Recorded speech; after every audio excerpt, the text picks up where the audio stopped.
Okay, I will call the special select board meeting for Tuesday, December 26th, 6 p.m. 6:03. Call to order. Review of the agenda for additional removal or adjustments to items per 1 PSA.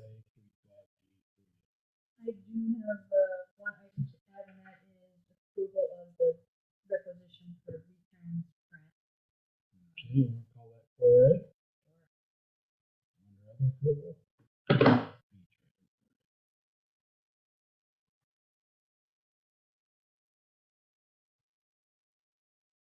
Okay, 4A under regular business. Yeah.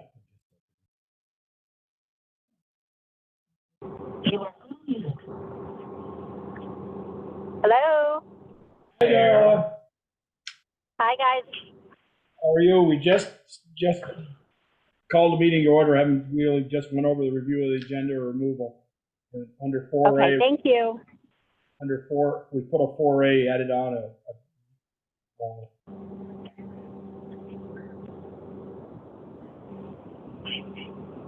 we've added to.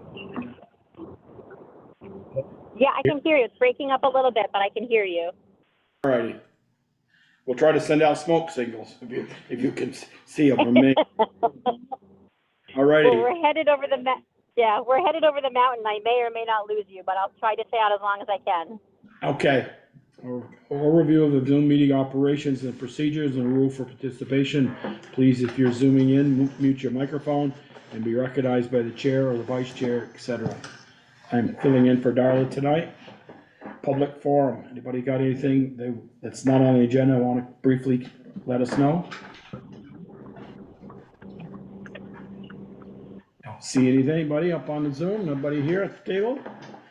Okay. Consider quotes and authorization to proceed with a NEMRIC to assist the treasurer's office with backlog of reconciliation and the fiscal year 2023 I'll let you pronounce that word. Anomalies. May include in deliberation executive session. Valerie did send us out a quote today. I won't reveal it yet. Basically, they are proposing 96 hours at least at $110 an hour for a minimum total of $10,560, which would amount to about 2.5 weeks of direct work. I mean, if you add it all together. So instead of giving us a maximum, they gave us a minimum. That's real reassuring. And if you don't spend all that, then you pay the full price if you don't spend it by January of next year. Is that what I read? So a full year. Yeah. But given the complexities of what we're dealing with, I will probably Use that. Plus. And maybe then some. Yeah. I personally would like to see Mark at least get invited to the table and dig into it first before we make a decision on spending 10 plus. Well, I talked with Chris about that, and he and Sharon feel that they need to have NEMRIC take care of some of these things before they can be delegated to Mark or given to Mark to work with, because it's too complicated, I guess. That's their opinion, I believe. That's and they're rightfully to their opinion. I don't know what's out there. And what was said to me was that after NEMRIC completes their stuff, then we can divide and conquer the other things that need to be dealt with, that he can help with. I guess my feeling is that they probably know the system better than anybody else. Not that Mark couldn't figure it out, but the learning curve. He's got to get invited to the table first. Yeah, oh yeah. I think. It's been how many weeks now since we voted him interim? 5? 4 or 5? I mean, he probably ought to be involved in what they're talking about, but I see no reason to hold off on hiring NEMRIC. I would like to have him included in the conversation, at least so he knows what's going on and he knows what they're doing. Right, I mean, he may have some insight, he may have some help. you know, may be able to help some, but, yeah, I mean, I agree, he should, if we're gonna ask him to like pick it up at some point, he should at least be involved. How involved has he been so far? None. 0. Every time you ask, we haven't got anything for you to do yet. Okay. Which they probably haven't, because they don't know where they're headed, but I believe they but do. I think if we give them, This, if I we believe give they do, them Peter. direction with this and tell him we want him involved so that when stuff comes back, he knows what was presented to him and can at least weigh in, then they don't have to try to catch him up. Right. And he may be able to give some insight, I mean, I don't know, but, I mean, I think they've got plenty to give to him. They could at least say, we don't know where to go. If they at least bring in the table and say, we don't even know where to start and where to go, except asking, Nemrick, please come.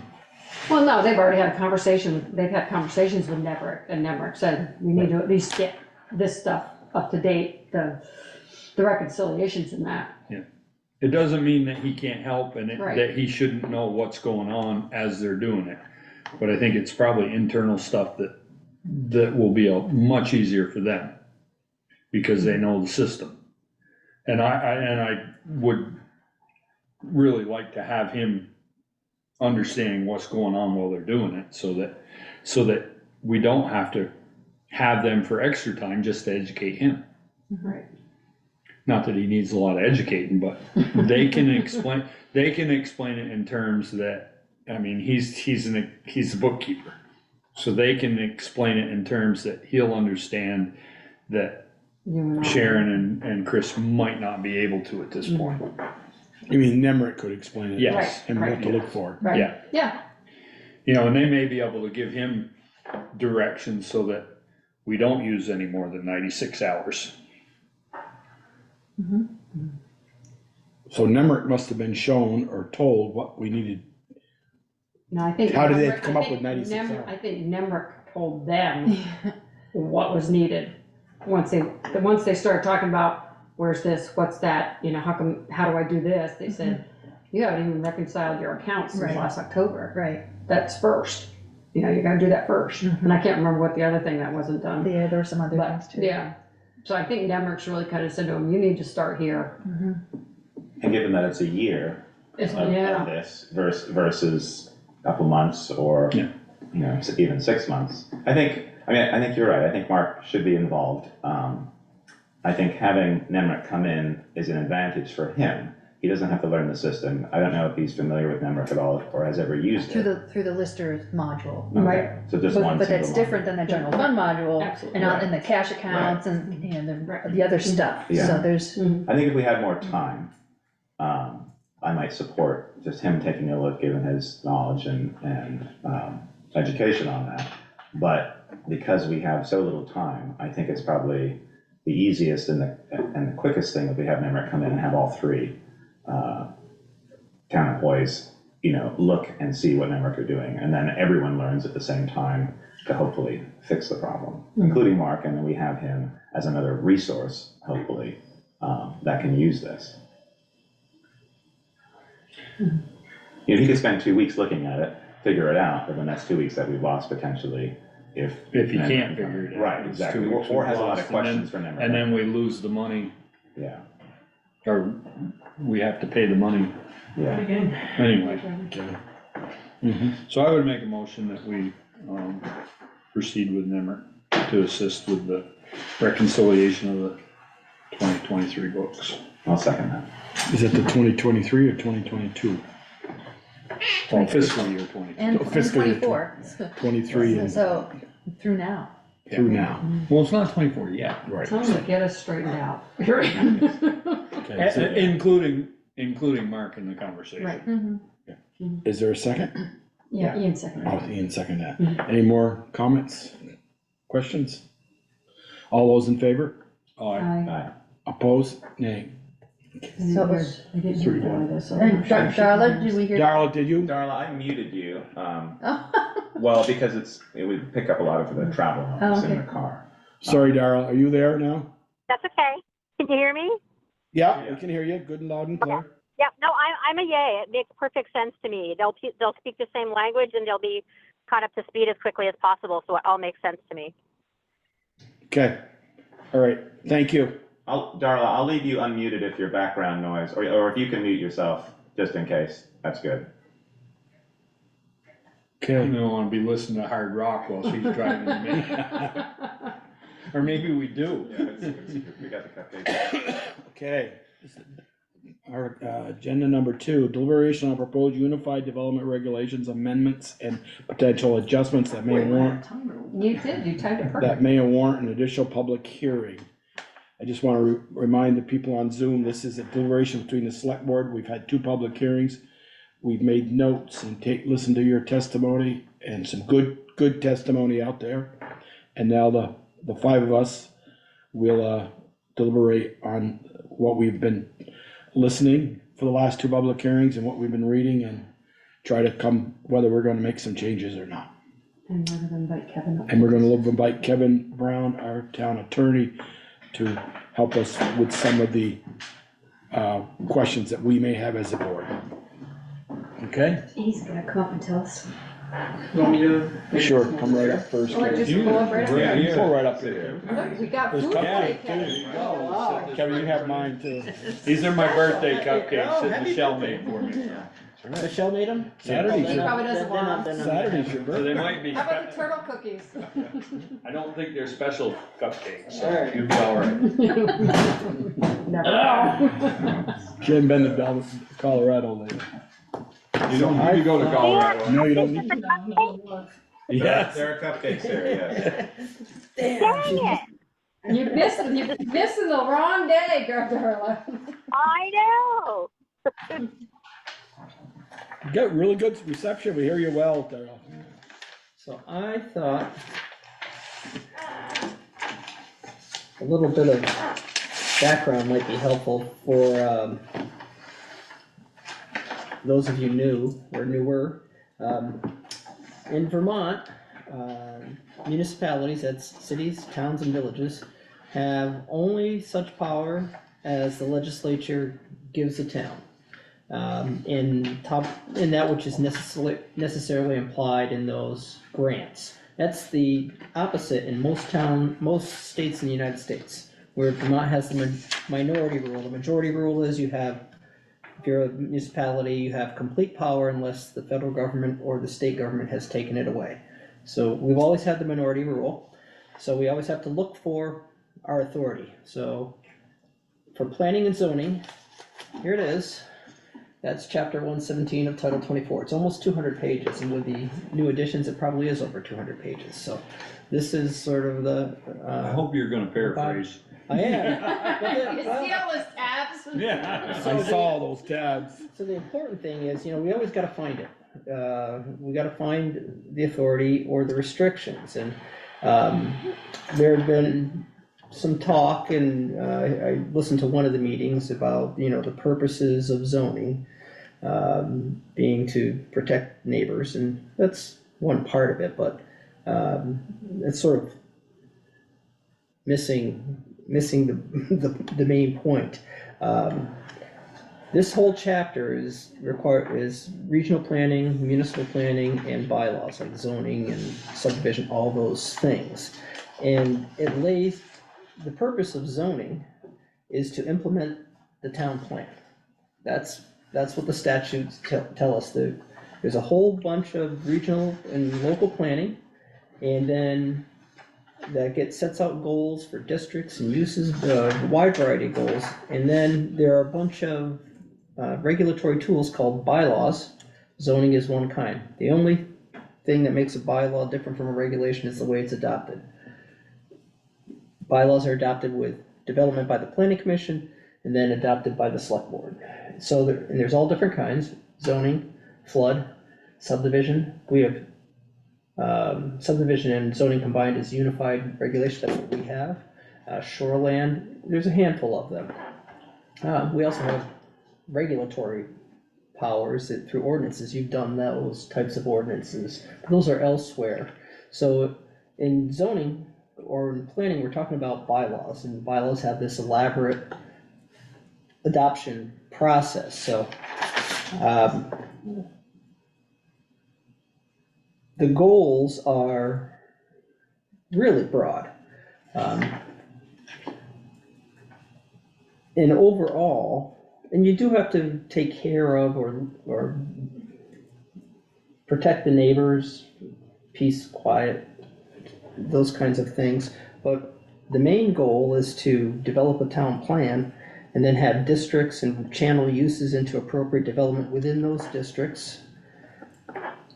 And the statute actually says, in regulating the town shall take care to protect the constitutional right of people to acquire, possess, and protect property. So there's always this balance that we've got, working within the plan, but it's gotta be, there's some outer boundary that the Constitution, provides, so, the bylaws, there are three types of statutes. One is prohibited. There's certain things we can't do in a bylaw. There's certain things we have to put in a bylaw. ADUs, an accessory dwelling unit, is one of those. We have to provide a minimum level of protection to treat an accessory dwelling unit as, just like we treat a single-family structure. We can't turn it into conditional use or anything like that. So we have to regulate it the same as a single-family residences, and we can't put new restrictions on even, and if there's a whole bunch of broadening provisions from the statute that got enacted in the summertime that really don't affect us right now, multi-unit housing, things like that. So we're in compliance. A town can be more liberal, less restrictive than with an accessory dwelling unit. So you could have them more easily achieved by, you wouldn't have the size limitations if you didn't want to. We can go, so some places, we have to protect them, but we can, as a town, can be less restrictive if we wanted to. So the main place where we as a town in our zoning can have to think about protecting effect on neighbors is in conditional use.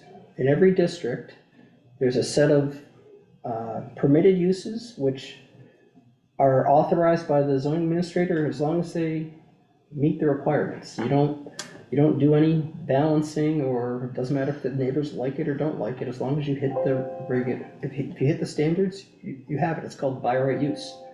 In every district, there's also a list of conditional uses, and those are uses that may be okay with or without conditions in the zone or in the district. So if there's a conditional use, that's when we get into the character of the area, the effect on the character of the area of the proposed change. And what the statute has us look for in our regs is we look for whether there's, the exact words are, would it cause an undue adverse change to the character of the area?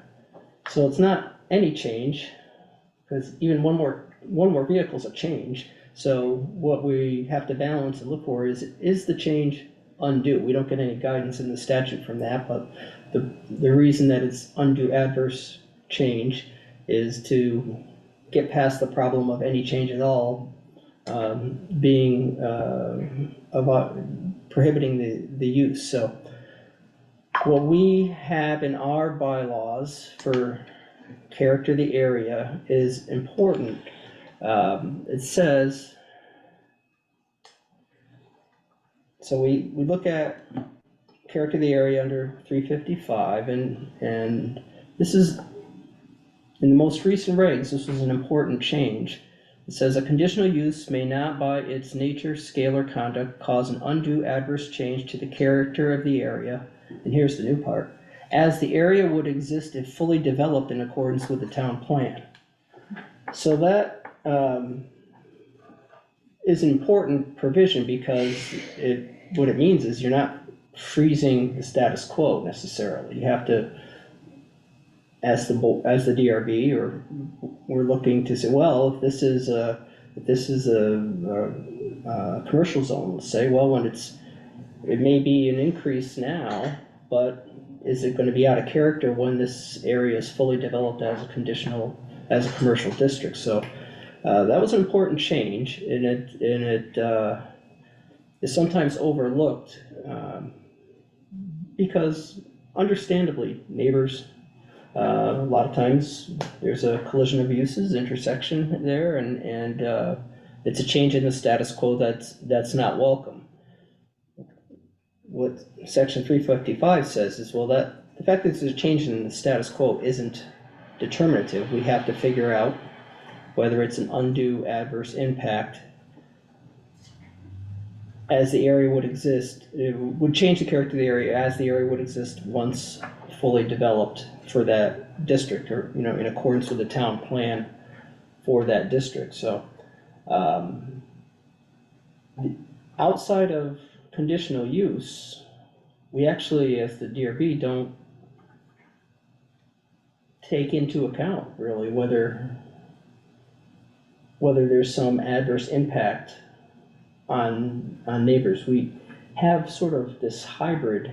I'm not really a big fan of it, but there are some uses that are permitted uses that have an asterisk next to them, and then we do site plan review for them.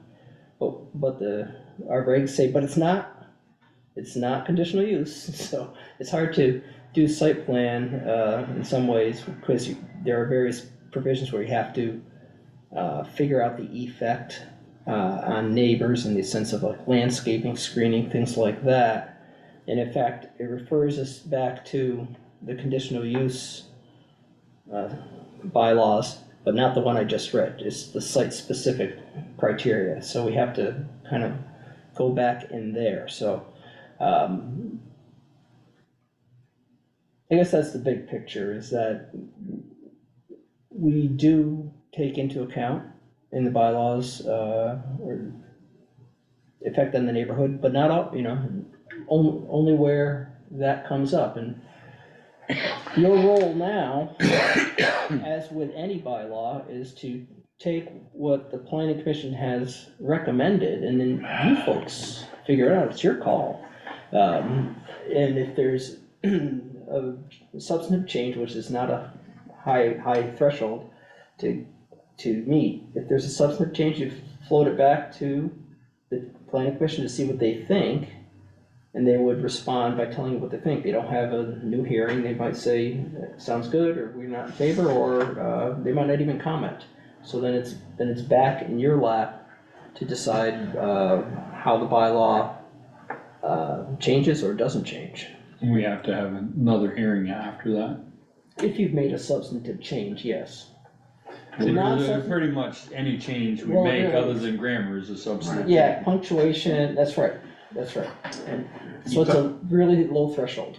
So you talk about section 355. Right. Number 2, that isn't changing Right. from our current, that stays the same, Yeah, correct? Okay. right, yeah, I just wanted to illustrate when the bylaws take into account effect on neighbors, and and it's actually a fairly specialized set of circumstances. When if I understand it right, when it's a conditional use, Right. you can say Right. something about it. If it's a by right use, your hands are tied. Right, well, if the by right uses don't even come to the board. Right. The zoning administrator can issue a permit for a by right use. If somebody doesn't like it and appeals within the 15 days, then it comes to us, but it's the same situation. If it meets setbacks and those things, it doesn't matter if people don't like the color. Unless it's an asterisk and it says Then it's site site plan. plan review, that'll come to you. Right, Right. yeah, right. So we've had a couple of those. But that's when we were talking at the last meeting about the Garfield Street situation, and if it was an appropriately sized building, and if the house was a single family resident, that building met the setbacks and it was within the height limitations, and I totally get why the neighbors found it an eyesore. But Chris didn't have any say over it. He can't say, I don't, I'm not approving that, I really don't like metal siding, I don't think it fits in the district. He can't say that. So one of the main things that people have commented on is the ADU and the size limitations with respect to a single-story house. Right, It was decided it was 80%. For some homes, 80% might still work. For others that were perhaps older homes, single-story, that wouldn't work. You would right. have a house Yeah, I caught, that you couldn't create an actual usable ceiling height in a building. yeah, if you had a ranch home. Right, And which we have plenty of those Sure. in the village, and you talked about, Yeah, last time you were here discussing this with us, you had talked about, along with that, you had mentioned the idea of perhaps having different percentages or height depending on the district. yeah. If you're out in, RA1 or 2, Sure. it may not matter if you've got 10 acres or 20 acres if you're gonna put up a building that's higher than your house. Yep, But in The village village. mixed or high density residential, it might, right, because that's the most dense area. right, and getting denser. Right. The whole effect, well, one of the main effects of the legislation this past summer was to create more housing and channel it into high-density areas. So, we already have those high-density areas, and as Bristol is building out, there's inevitably conflict with the neighbors. Yeah. But that's where the growth is supposed to happen. And I remember when we had the permit before us for the solar panels behind the dentist's office, or Yeah. some of the people on Church Street, we got complaints that said, they wanted us to deny the solar panels. It was an amendment to a site plan, because, I really cherish my view of the park. I get it, but that's not but that's not something we have the right to protect, or to say to somebody, sorry, you can't develop because they like. I like their view. I like this their nice view. open field in front of my Well, house, I don't want you. That's Right. the thing, so in the village, what I'm calling the village, or even out on Plank Road, we've got some development, we had some off of Deveno, and there's some building lots that now are getting filled up, and it appropriately filled up. Yeah.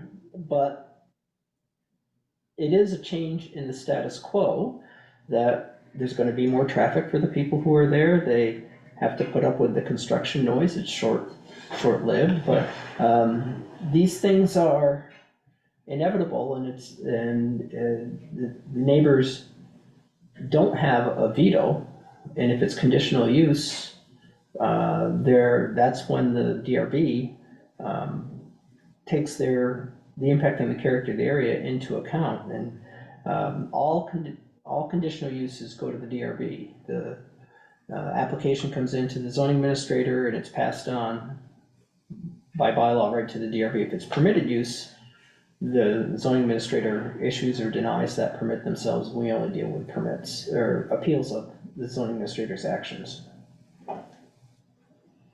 Yeah, I think one of the best things the legislature ever did was close that 10-acre loophole. Yeah, So you didn't have 100 acres with 10 houses built in that's what it was happening. their own little spot, It's all around Addison County where it's clay. Yep. Everybody who had 10.01 acres because they couldn't get a septic system in.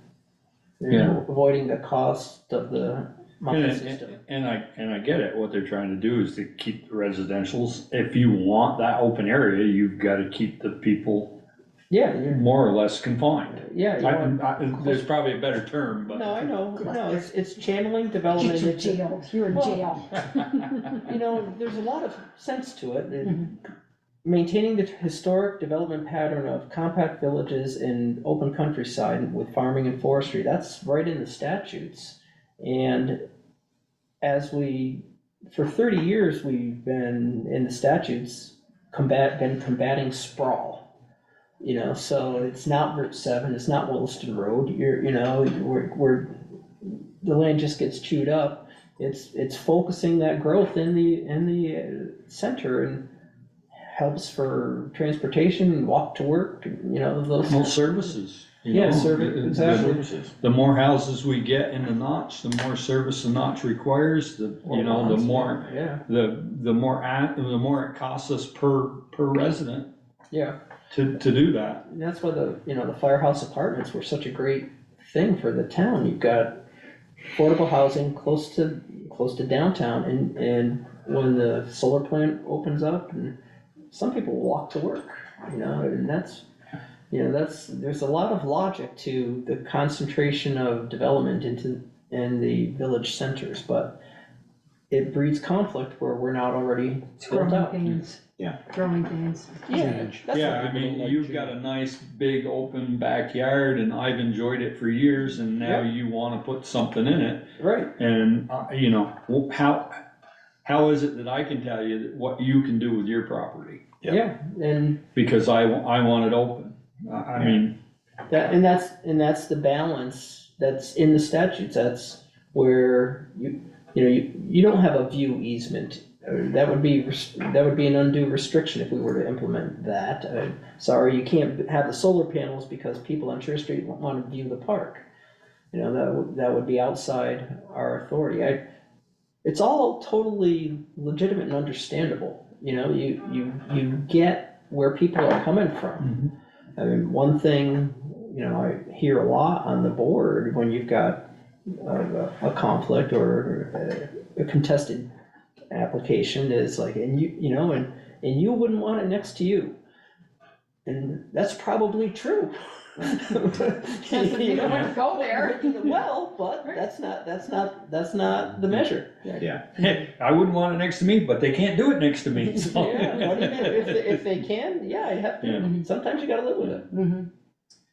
So since the ADU has been discussed the most, do you have a suggested direction in terms of the sizing? It seems like what's proposed, the 80%, in my mind, won't work and might limit a lot of people from developing ADUs in the future, especially in our more denser areas or for a house that has just Yeah. a single story. Yeah. And I don't know, so if we change the 80%, what do we change, or what do we recommend changing it to? I guess you could fine tune it, and since the single story house is the problem, Yeah, you could have, there's no harm in actually fine tuning. If it's a single story house, same height, some limitation, maybe the 80% is okay there. Was it 80% of the square footage, of the footprint? yes. Oh, it is 80%, I thought it was 80% of the height. 20% lower than the main. Oh, that's right. Is it It's just the 20% lower height, than it's the only main thing? 900 feet. 900 square feet. 900 square feet, the ADU can be. Right. But you can allow a bigger ADU if you wanted by statute. That's being less restrictive. If you allow more than 900 square feet, you're opening it up. You're being less restrictive, and that's permissible. But I mean, like, my house is a single family, Right. residence, a ranch, but my roof line is 32 feet. So, it would fit in that criteria, but somebody in a normal ranch, it would not. So you can't, we just have to be careful, like, Right. Ian was saying, well, can we just put a 25-foot limit on it, no matter what, whether it's a ranch or, 2-story or 3-story, I mean, because we got a 3-story house, not that we have that many, but a 3-story No, house, that's gonna be there's- tall. There's a lot of them Mhm. on the, Pleasant Street, and Yeah, some of the older There's a fair amount. coach barns are pretty big. Well, so in the Enabling Better Places, a zoning guide for Vermont neighborhoods, the recommendation in there, which doesn't take into account single story, is the height of the eave of the accessory dwelling may not exceed 80% of the height to the eave of the single family dwelling. And I think that that's what they were doesn't talking. work. Right, and that's what they're using, essentially, the 20%. Yeah. And it is talking about height versus. and it's Eve rather than the ridge? Eve rather It's than eve, ridge, which correct. really, Yeah, Draws so it Eve is down. down, Yeah, yeah. I mean, you can do stuff with different pitches. You could have a shallow pitch on it. Right. I don't know, I think, Would you just say that if it's a single story, that, It can't be any can't be higher. higher than the ridge. right, can't be higher than principal, yeah, the same, a yeah, principal that's, dwelling. yeah. Something like that. Now, and I guess that might make it hard, but maybe that's okay. I'm thinking of most ADUs will be above a garage. Okay. Not always, but if there's an attached garage, like my house is an attached garage, I got one zoning permit, you know, but if it's a separate, building, unattached, then, I would think you're probably, and it was on top of a garage, the second story of a garage, then, you would end up with a difference in, where the height of the main building would be too low, most likely. If it's level. Well, and the way it's written right now, you could build the garage and then after the garage was built, you could apply for a permit to put the ADU in the upstairs. Right, Kind of like, I got the example of my garage. yeah, I Many know, years ago. yeah, And yeah, if it's, But would it be? That's an end around because to me. It's above the, well, you know, it's an accessory, garage is an accessory structure. right, And Yeah, and you can go in the accessory structure, and I don't know if we have any restrictions other than 35 footer on. right, No, 35 we feet. don't. Yeah, and so if the building were, it can make for a tough problem. Because that's what they were That's a hauling, loophole, I yeah. think that's what John Moyer was And Porter. most upset What I about, was worried was about too. the fact that you could build a accessory. garage, an accessory building today, and Yeah. tomorrow, because it's no longer new construction, you could put a ADU in it. How do you close that loophole though? Well, but You restrict the accessory, well, you you know, I don't see a problem with it, if you can have a garage in an ADU, I don't, I mean, to me, what's that? that's not a problem. I mean, what's the That's difference? that's what an ADU is supposed to be, Yeah, right? Yeah. I mean, or one of the things that it But- can be. I mean, that's the idea that you're encouraging people to build. but is that an end around? Like my garage? I don't think so. Yeah, but you think about it. if My you- garage is at least 100% higher, or 100% even with a house, or maybe a Oh, few, it's higher. it's a Yours couple, is higher. 3 feet higher. But if my, But but that if you, doesn't, changing that use doesn't change the building, you know, you don't, right, No, but if I knew all along I was gonna build an ADU, but I'm just gonna apply for a 2-story garage in it, you know? but what difference does it make? If you put in an accessory unit, it's Cause I still got two, around it, I guess I got but around it's the, still 2 stories. Correct. You're still But building you have the 2-story height accessory. restriction. Well, Okay, currently, but currently you not- have, currently You the height, currently the height restriction is 35 feet. On an ADU. No. No, on an on accessory building. On accessory, Accessory yeah. building. Which is fine, I mean, that's why, and the one on Garfield is lower than 35 feet. yeah, So, you know, if I had the space, I could build a building that was 35 feet Feet tall, tall. Mhm. which would be higher than my house. so you wouldn't get an ADU if you put it down on your application, garage with an No, you can ADU. right now. But get it built, get a CO for it, and then apply the next day. Right for- now, you can, with the new regs, you would have to do it as, you couldn't do them Yeah, together. two-stage. Right. You'd have to know ahead of time. Because of the 80%. well, one thing I suppose you could do, strikes me, in the village, although the lots are smaller, so it might not work, is you could, if you had a ranch house, you could say that you can have an accessory dwelling unit, but it's no higher than the ranch, so that would mean it's not on top of the garage. Right. You Right. know, they could have a garage and, And But ADU, then- but then if they have that's- the room. I don't know. You're eating up more ground well, space. and you have a tinier lot to begin with. Yeah. You know, with Right. setbacks, so it's, And I don't feel just because you bought that ranch and your neighbor isn't in a ranch, it's just, you know, It should that restrict house it. is already Why there when are I you bought more it. restricted? Yes, why am I more restricted? Because I happened to purchase that house, Right. you know, a few years ago, and I look at the regs and I can't build because of I'm only a single story. I feel that's wrong. I think you should be able Or to, you you know. change, you build your ranch and make it 2-story and then put a drain. It's a lot of It's like, construction. I know. But I think But- that is, you know, I'm all for not having behemoth kind of buildings, which is already in our regulations, the 35 feet. Most people won't build that tall because that's pretty darn tall. Right, And we already have that. But I feel we need something in the middle. The 25 feet, that was something where, is that a compromise where it's a blanket thing, it's 25 feet, let's say it's in, just HDR, since that's the densest area Mhm. potentially, or maybe HDR Village mixed and and HDR? and village residential, What is, or village mix. what is the restriction on an accessory building?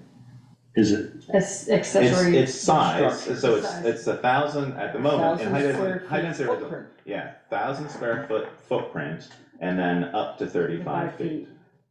okay, so you're not gonna get, you're not gonna have a big enough footprint to warrant going 3 stories on No, unless you're 35 doing something a, contemporary, where something it's that's very gonna small look, on a tower or that's really something. gonna look. Right, I was always curious about that 35, especially in those areas, because, Pretty common. oh, it is? Okay. Yeah. I But the see it a majority lot of houses, even with older barns, still aren't 35 feet I tall. know, yeah, that's right, and these are, Well, 35 is the ceiling here too. 35 is as Max. high as you can go Right. on You can go. anything, Correct. whether it be the Oh, I primary. see, yes, Right.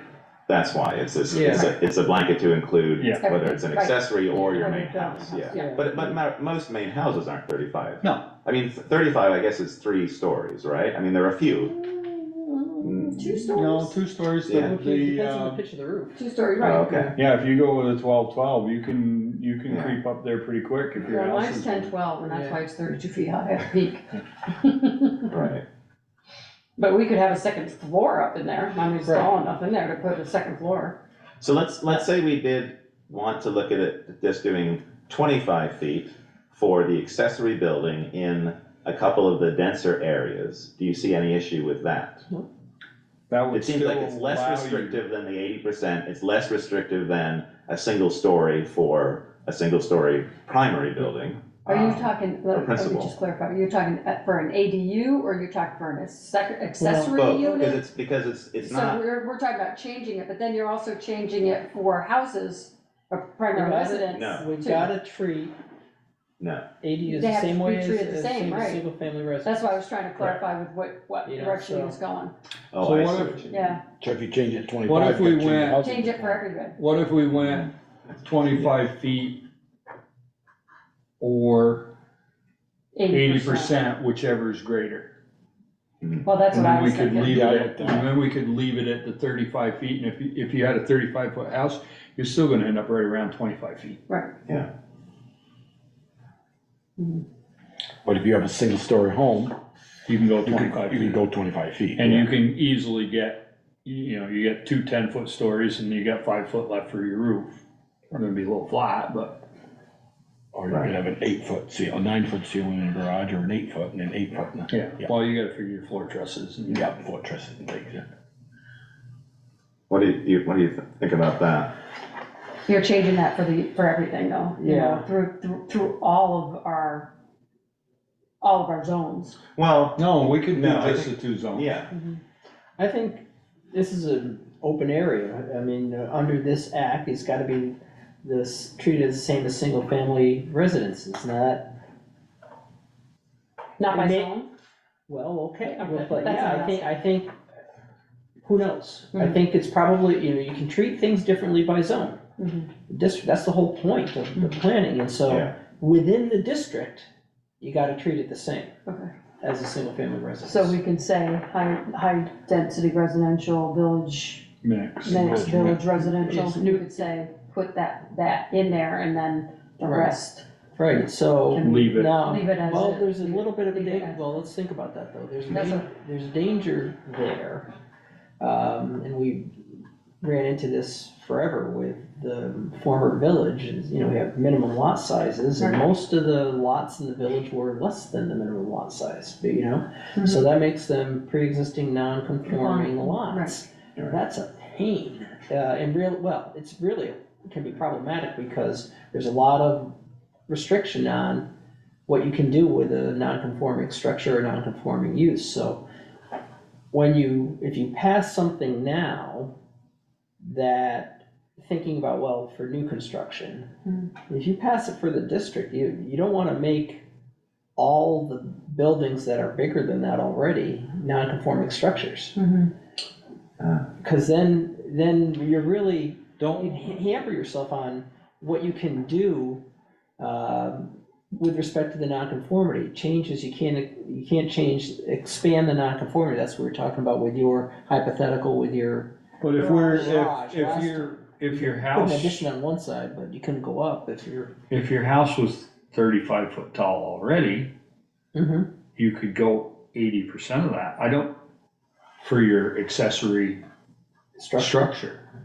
85% of the 35 or 25 foot, whichever was greater, which is gonna depend on whether you do, you know, a steep pitched Yeah. roof or a flat roof or, But it's does not, that change the, putting that limit on the accessory structure, does that change the house? Because the structure can only be, that structure can only be 900 square feet. So you're saying if we do that, my house has to be 900 square feet? No, I was saying if you change district-wide, the height, say if you say, or we're gonna have 25 feet for the house, because we're thinking of new construction, and the accessory structures, that would make, and you did that would make all the existing structures greater than 25 feet, non-conforming structures, which is That's why, dangerous. that's why we say go with Thirty- 80% or 20, No, we said 35 feet or 80% of the primary residence, No, whichever is greater. 25. 25, is that what you said? 25 feet or 80% of the existing We structure. And put the that's- 25, I think, bigger, clear, was for the 1 stories. No, we're saying. Straight the board. across the board. So if your house is 35 feet tall, you can go 80%. 80% of that, which is what? Do the math. But if you got a story and a 7 half, feet less, not gonna do that. Kevin would know, he'll right. 28 feet. 28. Okay, so you get an extra 3 feet if your house is 35 foot tall. But it doesn't, But if if you it's a have, 1 story, you You can can be a go minimum of 25 25, yeah. You know, it's clear we can tie the size of the ADU in some manner to the single-family residence. That's in the statute Right, now, and it remains in the statute as a result of this act from the summertime. It just moved. And now, those size limitations, that ratio, that's now in the definition section of accessory building structure. So you don't see it anymore where we see it now, but it's still there, so we know that that's okay. So it's not, even though we have to treat them, we have to permit them wherever we permit single-family residences, it's not true that we have to treat them just like we treat a single-family residence as far as size, because we're already well, looking. that's what I was gonna ask, We're so already if limiting somebody's the got a size. lot and they wanna build a house, are they at 35 feet? That's Limit? the way Is that I what would we're like saying? to keep If that's it. what we're saying, we're gonna leave it at 35 feet and any The primary dwelling. ADU or accessory structure is either 25 feet or 80% right, of the you would add primary. in, so you'd have building height, principal structure, 35 feet. And then accessory structure, 25 feet, or 80% of principal structure. Are we taking questions from, No, There are 2 hands up. no. We've already, here, Joel already said that we're not. Elizabeth wasn't on, but Jessica was when I said that we're in We're deliberative in session. deliberative so we're not taking comments from the, You might send them okay. or I can just say, I'm gonna answer it down now. But I just wanna make sure that by We're us not doing taking this, the we're not 35 treating feet them, away. and Yeah. we're not treating them differently. Right, and it doesn't You know, take the 35 feet, so it doesn't make the majority of housing non-conforming Non-conforming, automatically by changing Right, right. that. But it would just be, It would give us if that the leeway. state statute says, if we're treating it the same as the principal building, are we putting restrictions on it by saying it's 25 feet or 80% of the principal? I think that's no I different than the way you have it, because right Yeah. now they have it 80%, Yeah, they or have, whatever. the current statute is 30% of total habitable floor area of the single-family dwelling, or 900, right? Yeah, 900 is what they're looking to change Yeah, it to from change it to from 1,000. 1,000. No, we're not, that's not changing. It's Yeah, still, it is. it's still, no, it's not. It's It not, is. it's not in, I thought They've they been went marked up to regs. 1,000. No, I didn't wanna it's look not at in the the marked up memo. regs. What page are you on? Yeah. Well, I'm just looking at the high-des HDR on page 23. And it's still, the accessory building is 1,000 square feet. Kevin, could we, I still got some real bugaboo about the end around. Somebody coming in and going, I'm gonna build a garage like mine, and no, it doesn't meet, it's higher than mine, but it's just a garage, but I'll come in next year for a permit to make it an ADU. No, we're saying any building. Any structure It's 35, is just a garage. 80% or Okay. 25 feet, whichever is greater, is the limit. No, only accessory structure, not principal structure. Correct. Yeah. So whether it's a garage like mine or whatever, it's still 25%, 25 feet maximum height, the garage, Well, you could be 28 if your house is 35. It's changed. 80%, okay. Single family. Whichever of the two. So we're not restricting you to 25 feet if you have a 35-foot house. Okay. You can go, It's not- All right, you get that, you gain Single-family 3 feet. dwelling or 900 square feet. I was just trying to, if the end around, well, I'm gonna come back next year for an ADU. Because we at right least here have where he that was looking, it does Yeah, still but say. in under- the section it's gotta go 404 from where the it design defines review it, board. they're switching it. Because, Right. you know, if I put an apartment in my garage right now, and it's, let's say it's a one bedroom and a young couple moves in with 2 cars, that restricts Yes, more. and if it has, This- if you're this treating is it, the so it has to come to structure, the development review board and Footprint the single family structure home is of the done. housing, That's, and I think that is the actual use. That's of the problem. Is the use. I'm of thinking it. of vehicles in So the why yard and would more of that, why neighbors would would we have have more more traffic. It should be The owner the same. occupies either the primary dwelling or site, the property has sufficient. I mean, that's 10 by 10. Purpose of this section Yeah. clearly subordinate shall mean that the accessory unit does not exceed the greater 30% of the total habitable floor area of the main single-family dwelling or 900 square feet. Right, Does it say whichever's greater, or is it 900 the maximum? Yeah, just a dwelling of 900 square feet, so I believe that's the whichever is, maximum. the current statute says whichever is greater. The 30% or 900 square feet, whichever is greater. Yeah, that's not what they have in there. So if you And I guys, don't think that changed. I meant to bring my computer with Act 47.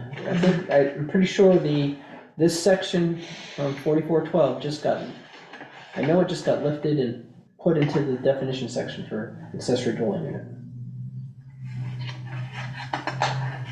You have 47, Rick? No, no.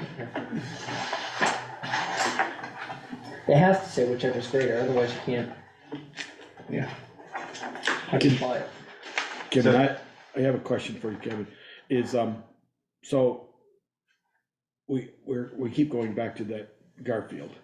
and The metal building. And my garage is almost gonna be metal, and my wife says, no way, we're not living in a metal, your building, but anyway.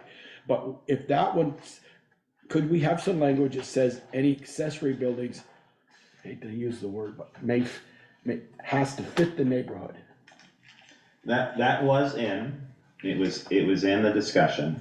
And so it's, so the And zoning, the track changes and they removed it. They had to, the And- state statutes require, because you can't treat them differently than a single-family residence. Yeah, so Okay. somebody comes in HDR or one of the open lots that isn't built out yet, there's no, design style guideline. okay, You know, design, yep. I mean, we only have a design review district for downtown, you could have a bigger one, Where you can have it.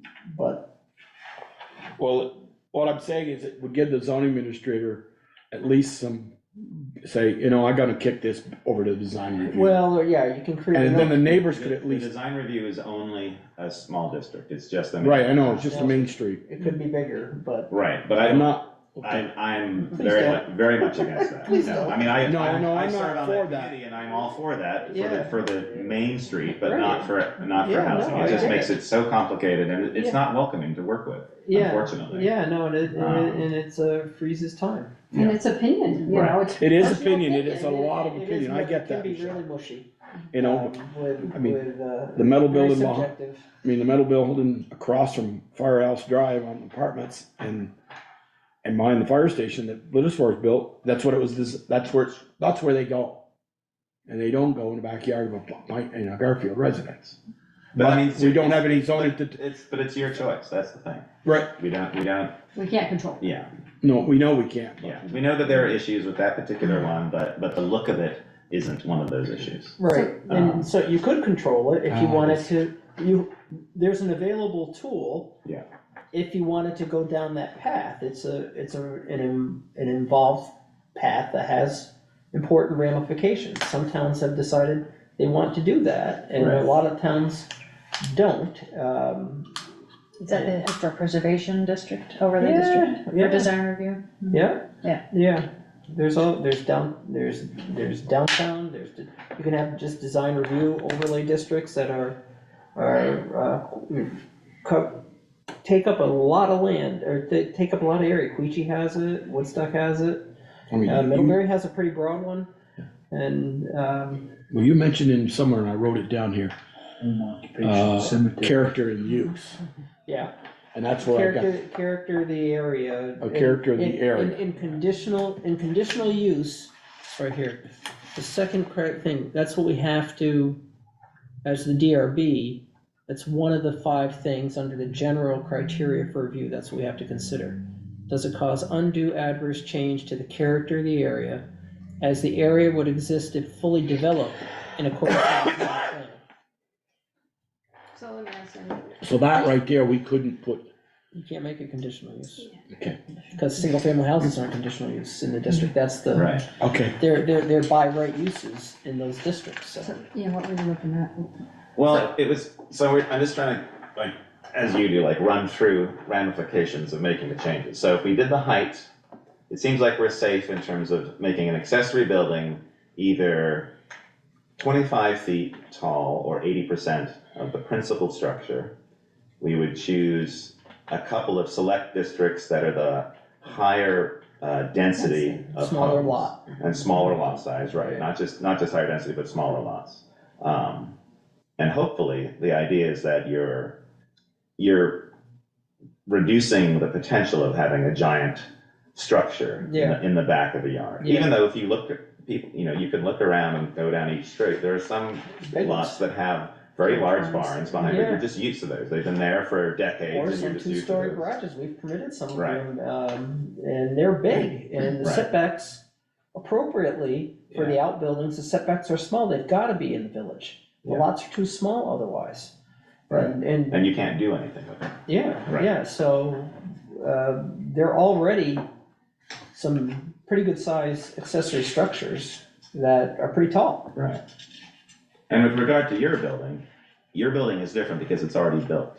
Right. And so if you wanna But it's change it under to the 35 feet. right. Yeah. But even if it was over, it would still, because it's already built, it's now a change in use and you would need to go before Yeah, right. a board because it's a non-conforming building compared to what our zoning Right, regulations and are so now. theoretically, if you had a really big accessory structure and somebody wanted to put an ADU in it and it had a big footprint, as long as you limit the size of the ADU, Right.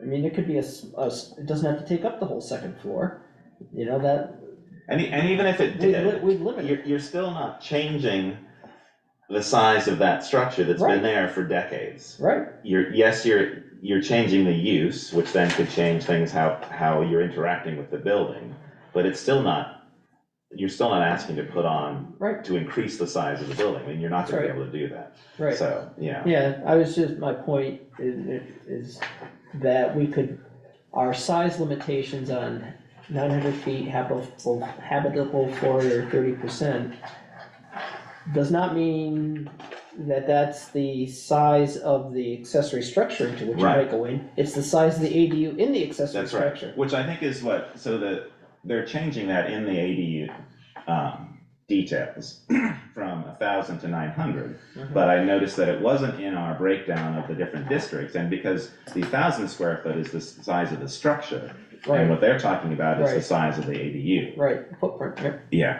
So not the that, so structure that itself, doesn't have to it's, change, right? that's correct, Like it's we're the saying, that use doesn't have to itself. So in the garage that I build with the ADU, when I build out that area for my mom to live in, Mhm. it has to be 900 square feet. Or less. Or less, Yeah. right, Yeah, but or- my building can be 1,000 square feet. Well, it doesn't make sense to just have them both 1,000. You're Right. being less That's- restricted, right. you're being less restricted. And that was a comment that we had. You're gonna have these little breezeways on the back that, Right. you're at inside wall and then this dead space. And I imagine it would be difficult to enforce Yeah, over time. right. Does that hallway count as my ADU? Right, or some, you know, The 10 years staircase later, going up, yeah, no. renovations. That's what I was thinking, Yeah, I would say, okay. I would argue, no, that's not part of the living space. Right. So, so looking at in most, Well, it is when you figure out, if you're looking at your house and I say I have 2,400 square feet. Yeah, oh yeah. that Stairs is part of that 2,400 square. Like I feet. said, if I was building an habitable ADU, floor I'd area. argue. So You the just see hallway that doesn't have heat, Mhm. and because you had to make it 100 square feet lesser than the footprint, that's not part of the habitable floor area. It's hard to see what the rationale would be to hold on to 900 in that situation. so for the 900, Kevin Hansen spoke before about making that change to be more in line with the state's regulations. Is that what it is at the state level now? It's Yeah, it's 900? 900 Okay. or 30%. 30%. So, but in our different districts, depending on the district, of course, our accessory structure is 1,000 square feet. So should we accept the ADU of 900 and then alter the accessory building structure to be 1,000, or should we just not alter? I think you wanna, since, I think a lot of them are going to go into, ADUs are going to It's go not with the in accessory structure, I think it makes Where sense we to, want it, for the accessory structure limitation and the ADU restriction to be the same. Okay, additional use. is there one that, I mean, it's, you know, In and you can be, finance and we're not residential. wedded to 900, if you allow them to be 1,000, you're being less restrictive, you're Right. allowing a bigger ADU, that's okay. yeah. But at the moment, we're allowing 1,000-foot structure and only 900 square feet of that can be used as an ADU. Yeah, that, So we're creating an odd little, yeah, Okay. it's hard to see what the benefit of that is, you 100 square feet less, Yeah. you mean? Yeah, well, it comes. Could that area be, It's what the state, it comes from the state Yeah. statute, but that is not written in stone. We can be more, Less restrictive. we could be less restrictive, which would mean allow a bigger ADU than 900 square feet. right. I mean, I guess- didn't know if they were limited could we, because the size of the Kevin, could we lots is so say small. it would 1,000 allow for square more- feet with more people 900 to as do living it. space and 100 square feet Yeah. as, But it wouldn't matter. if like they a could do less utility than area, 1,000. like- Well, that's what it 1,000 would, is the that's what it max. would be now. If you we have lower it 1,000-foot to structure 900, and you have, then it's we're 900-foot habitable floor area. right, you hopefully, had the stairs inside of it Well, and the that's not utility habitable room. structure is smaller than You know, it would have been previously. That could I mean, be in it's the 100 100, square feet. that could be in the But- 100 square feet. And it's, yeah. and it's in line Well, with the 200 state. square feet, yeah. Right, no, I know, but it's 200 square What feet did that times, say? Yeah, I mean, times toward 2 that, stories, that's. You know, I mean, So, maybe it's we better do want to, to do that. We it's would better to, pick since there's currently nothing what we magic have. about 900 other than in it's it the as minimum. 1,000 square foot accessory, we would change it. Which Why is just a not couple just, districts, if so you're maybe gonna we keep could 1,000 for the and then footprint of have the our structure, 25 or accessory 80. structure, why not just I wanna write Make that it down, 1,000, see if it yeah. actually makes Mhm. sense. make it 1,000?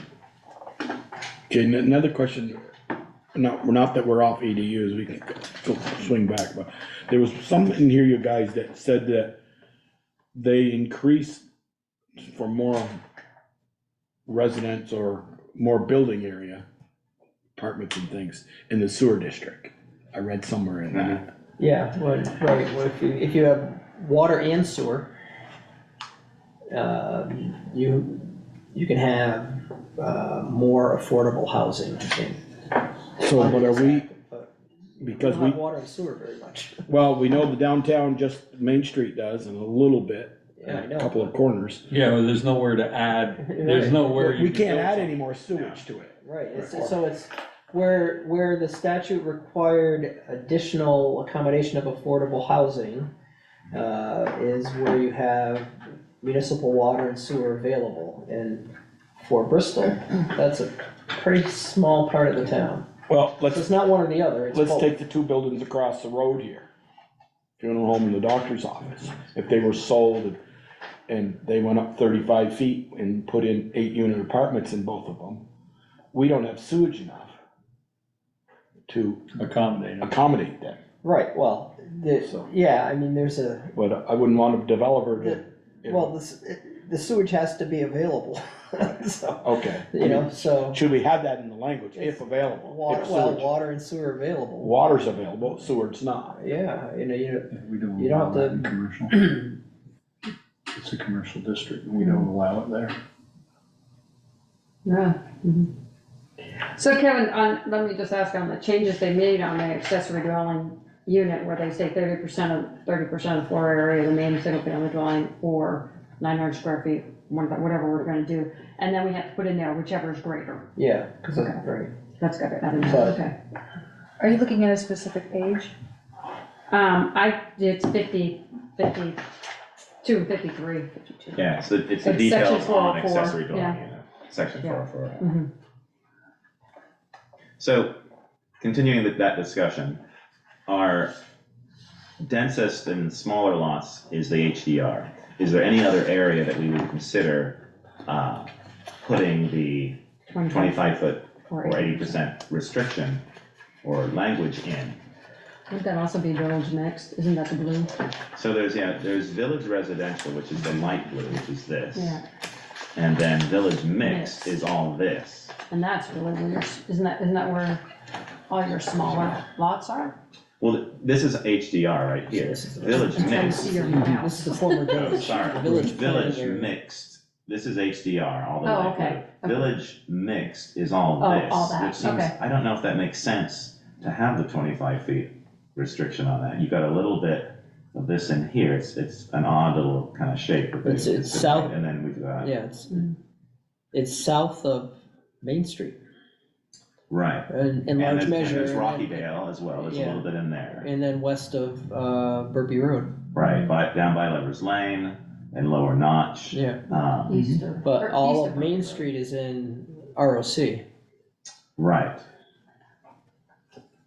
Well, no, West Street is in ROC. Yeah. Right. Right, And Village Business is our downtown Downtown. district. right, West Street. Mhm. That's- So if we look at let's see, if we look at Village See, Business, there's Main Street right there.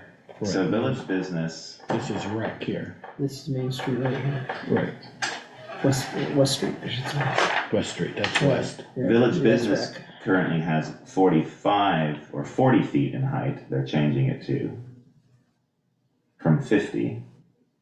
So that goes above our So- 35, So they're lowering the height limit on Main Street? correct, from in that district. And there is no detail on what an accessory building could be, probably because it would be impossible to put an accessory building there. So I don't think we need to put it in Village Business. No, okay. And then if we look at ROC, ROC, which is residential, office, commercial, so the principal structure can be 35, and then for footprint structure, it's 20,000 square foot principal, the lesser of 10,000 square foot, or 50% of the principal structure for accessory structures. Yeah, lost I'm going, know, that's what I'm saying. I'm looking through the numbers here and they're not adding up. No. Some of them don't have them. Correct. You know, Yes. like, primary structure, 5,000 feet, that would allow you 1,500 square feet for your accessory building. Yes. But then you get out to the,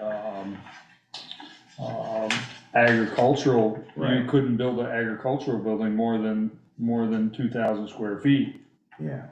which doesn't, if I'm reading this right, rural agriculture, RA2, Well, it doesn't apply to, it doesn't apply to farm structures and things, we can't regulate Okay. that. Yeah. well, Farm if is- I wanted to build You have to a, meet setbacks. if I wanted to build a horse barn, I don't need to get a zoning permit, I just need to tell you I'm building it because it's agriculture? No.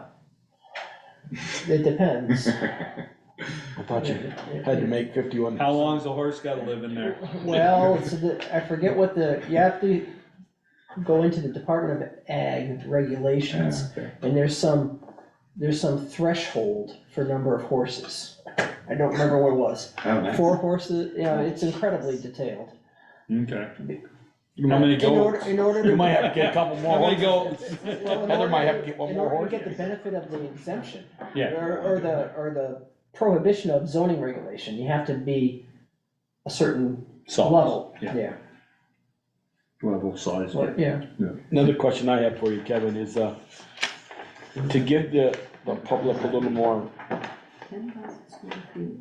notice, could we go from the permit's gotta be visible in the window, or else we wanted it out on a stand.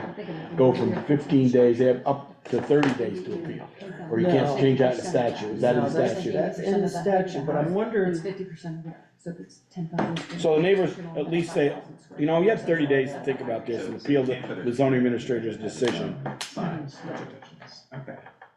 So, You know, 15 days, that's 2 weeks, just and village better. mix. That can go by pretty fast. well, you know, and there's a little gap there that sometimes, you know, people don't sometimes understand.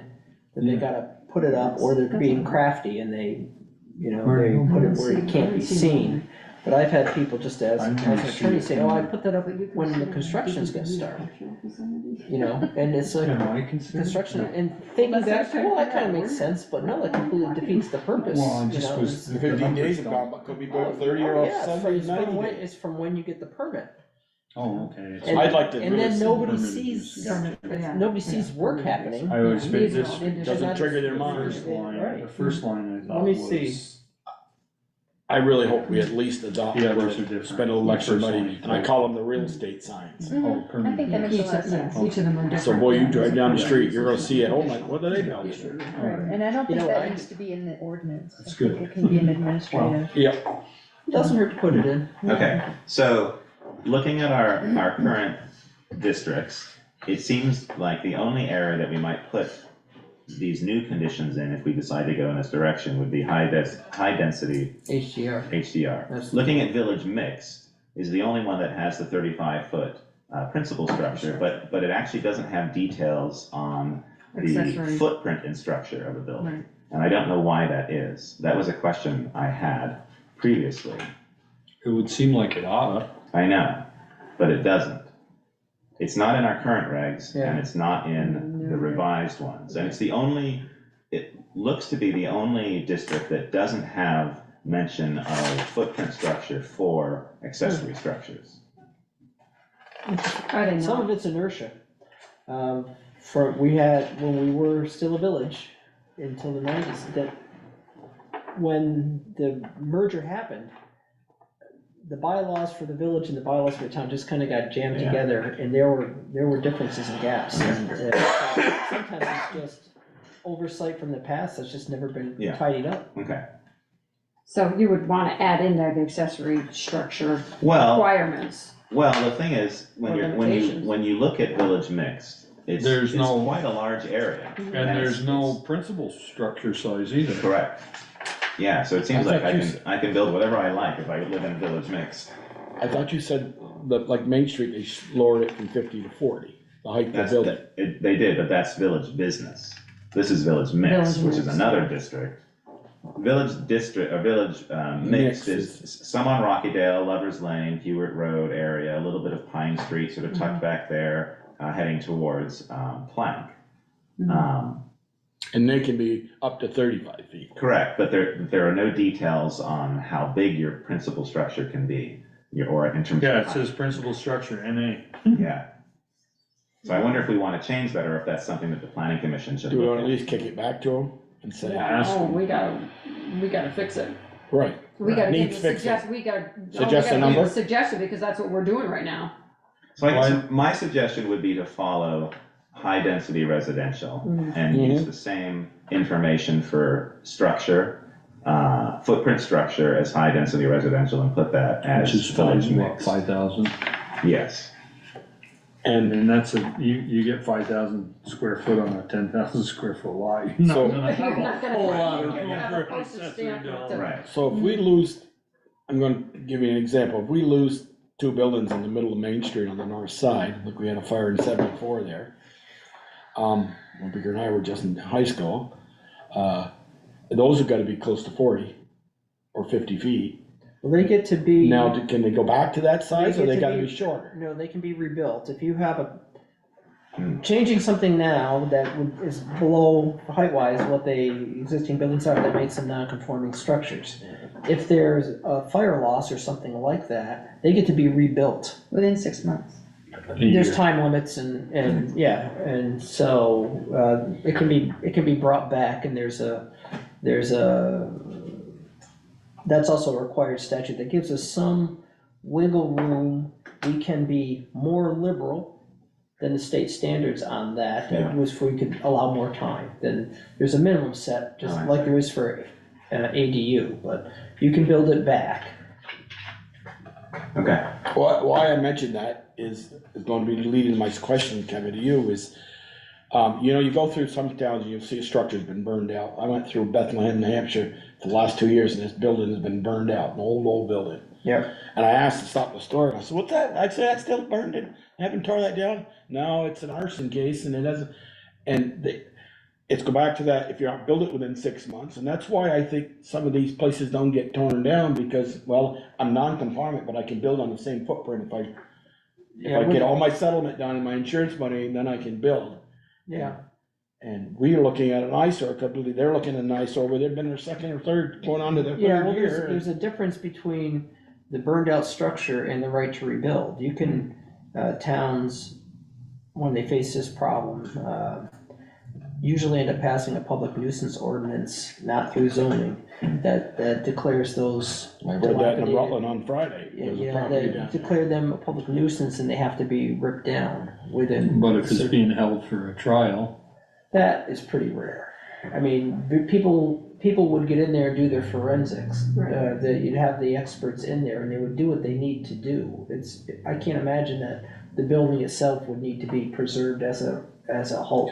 yeah, because it's only gonna get worse as time. But goes what on. I'm saying is Lose maybe it evidence. doesn't have to be Find it the preserved first as time, they're not evidence or gonna anything find it like 3 that, years but later.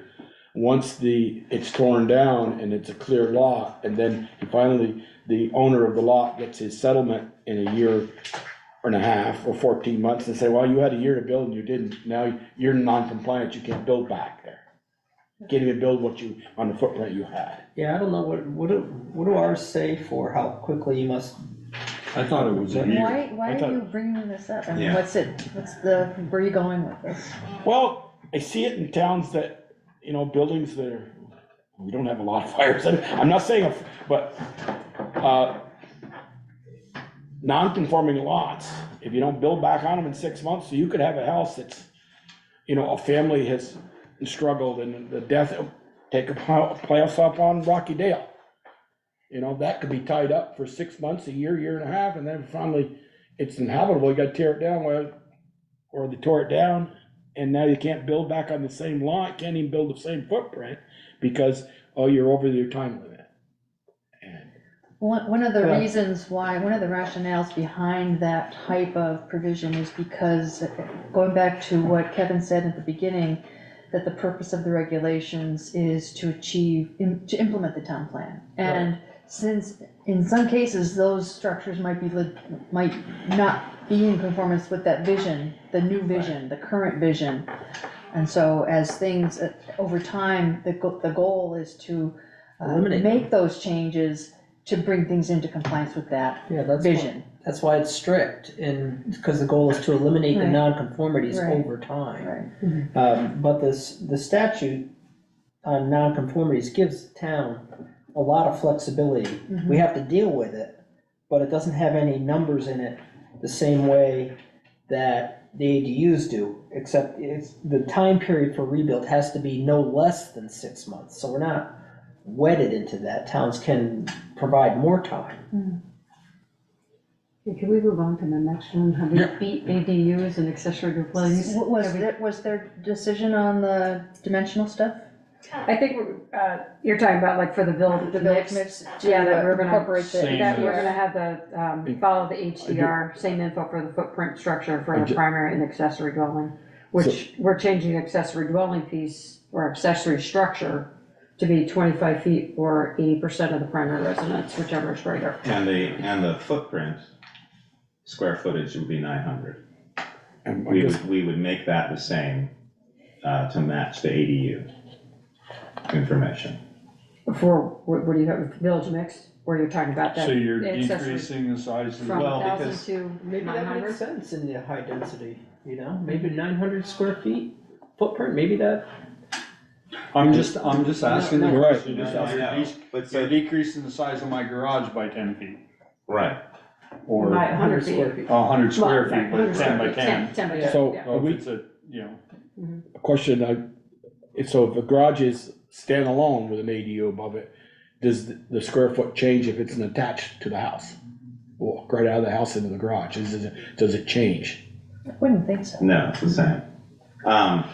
They'd be measured by the habitable floor. If it's an attached structure, so you've got one structure, then your metric is the habitable floor area of the house, which does not include the garage. Mhm. So if you have an attached garage with room above, space above it to put in the apartment, that's fine. But it seems like so they're, with the 900-foot use of the ADU, that applies to all districts. And there are a number of districts that have the ability to have accessory use building there and an ADU. well, if you have a 5,000 square foot house, you also can have a 1,500 foot ADU, Right. because it's 30%. Whichever's greater. 30%, yeah, that's what it says, What's- 30%. Okay, read, Yeah. what's that change? Just read that on it. Mhm. So it's 900 square feet or, No, it's 30% oh, sorry. Of the of habitable the floor. habitable floor. So where does, Accessory unit does not exceed the greater of 30% of the total habitable floor area of the main single-family dwelling or Okay. 900 Okay, square good. feet, whichever is Yeah. greater. So- You have to Yeah, add that's- whichever is greater. No, you don't need to, because it's earlier in the sentence, you just read it. yeah. The greater of. Okay. Okay, The greater I wanna make sure that 30%, we're not that's right. limiting, Mhm. okay, so then in high density residential, we're saying that the structure is gonna be 900 square feet, the accessory building The accessory structure footprint. can be 900 square feet. And that's essentially what your ADU would be, well, I guess it depends. Well, it if could it's be 30%. more. So Oh, that's true, because it's based on. I mean, the I don't units. know that we need to change the 1,000 feet. Well, This that's, is gonna determine what the size is. okay, Right. I guess the question is, yeah, with an HDR, maybe given what we saw on Garfield Street, we would still have those complaints, I think, even if it was Right. 1,000 square foot. Maybe 1,000 is kind of too big Mhm. in the HDR, when you've already got a house, Mhm. the HDR is pretty well built out. Yeah. Yeah. And the setbacks are small. Mhm. You put 1,000 square foot building Yeah. footprint tucked into a corner, and it's 35 feet high or however high. Yeah. You've got that looming, yes, So if you say 900 square feet, say it's gonna be 900 square feet, that's the habitable space, so inside may be 900 square feet, but the outside footprint may be bigger than that, right? Only by 100 square feet. well, that's what we were talking about. That's what before. we're talking- yeah, that's Do you just get rid of that problem of the 1,000 square foot outbuilding and the 900 square yeah, foot, I know. and just collapse them? I think so. You I can think- either I think go in up that- to 1,000 or go down to 900. I think that in HDR, our densest and smallest lots, I think it should be 900 for the accessory building.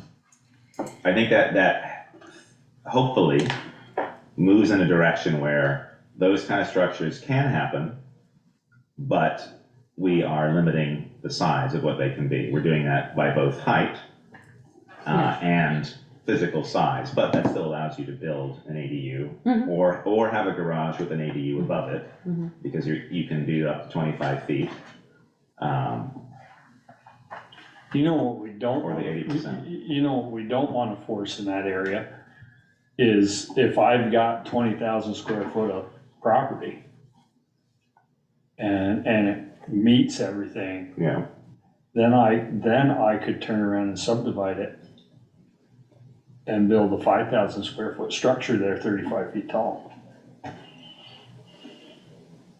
Cause that's the primary structure. Right. And then- Is that a bad Then thing? each would be 10,000 exactly. square feet, Right, each. Each addition. lot, if I had, Each lot. if I had 20,000 square foot of land, It's called infill. right, I think that's okay. I mean, I Okay, think, well, I think we wanna build housing, I mean, it's what our regulations are now. some of the Concerns. lots, I mean, that Garfield lot would be close, Yeah. size-wise. For the house You in know, back. if they'd wanted to subdivide it and, Yeah, I don't know, they could subdivide it, would the state allow them, because they don't have, I don't without the think so. septic. But I mean, Well, but you could have do a a- septic easement on the other lot because the other house is smaller. I mean, there are ways of, Well, up on Mountain Street, there's the a nice large lot, the Bushies, is that right? Yeah, So they've had that for a long time, and but that could be subdivided, if they decide to sell, they could subdivide that to smaller, but I mean, that's what we want, the idea is. Fill that in. well, you got right next to Bazers, the Hap Smith's old lot. I don't know Right. who lives there now. I mean, there's room enough for Yeah. another house in there. Yeah, Oh, there's some So- big lots out north of the school Right? in, Devon Lane, in that area, and some of Right. those have been getting subdivided right. and filled in, and that's, yeah. That's the whole And idea. that's what the town plan is. Michelle, So I think we have our ADU, a potential ADU solution. It's one district, and, on the height wise, we got that. well, it's a combination of things. It's the height, which accommodates whatever size building you have, whether it's a single story or two-story. We're saying that it's 25 feet or 80%. And we're slightly reducing what the overall square footage, the footprint can be for the buildings. 1,000 now, and we're recommending that be changed to 900. So it's a slightly smaller footprint for an accessory building. So you don't get, in order to get anything over 900 feet, you've gotta have over 3,000 feet of House. livable house now. Is that, Right. is that the? Which is a big house. Yeah, is that the base square footage or Yes, No, it's No, living it's space. not. living space? Living space. Upstairs. habitable floor area. yes, there we go. Habitable floor area. Well, I don't care if you sleep in my garage. And it still allows people to build a garage and an ADU. It's a little bit more limiting in terms of the So a size. 1,500 square foot house, 30% is around, that's a 500 square foot garage? Is that what you're saying? No, it's still at that, it's still 900. Yeah. 900. Yeah, you're building. Whichever is greater. Yes. Right. So if you had, I'd like to see if a you had, little larger. if you had 900 square feet, so in 28, I'm figuring a 28-foot It's garage 30 wide. by 30. 28, well, so a lot of garages are, you have two cars, you want 28 feet, right, Yeah. probably, so that's still 32 feet deep, you can do it. You Yeah. can still have a two-car garage. It's 30 by 30, Joel. That's Yeah, a I know, good sized yeah. garage. That's a good sized garage. All right. What's the next one? I was thinking it was a little small, but once I look at it that way, Right. that's, Kevin, let's do your flood Yeah. zone thing. Yeah. Oh, we right. could do that. So on that thought, now, wherever we say Kevin, 900 you want square this? foot, Wait a minute, go ahead. wherever we say 900 square foot or 1,000 square foot, let's put in footprint. Footprint, Yeah, yeah, I'd like to So, see because people get confused. Yeah. Yeah. It makes it easier for the zoning administrator. yeah. I like it to 1,000 because I'm looking at a 32 foot long garage by 30 foot wide, 2-car garage In with storage. HDR? No, with a storage space in the back Yeah. for lawnmowers and all that type of stuff. You know, that's what my back of my garage is. My livable garage Are where you, my are you, vehicles are you? is in 28 HDR? by 28. Are But you it's in got 12 HDR? foot in the back and 12 foot on the side. yeah, mine was 28 by 30 and I had space all the way down Yeah. the side for my lawnmower, my snowmobile, my motorcycle. I mean, I see what you're saying, Joel, but Guy I wants mean, to have a the little idea of work, the 900. guy is wants to that- have a little workshop back there or something. Right.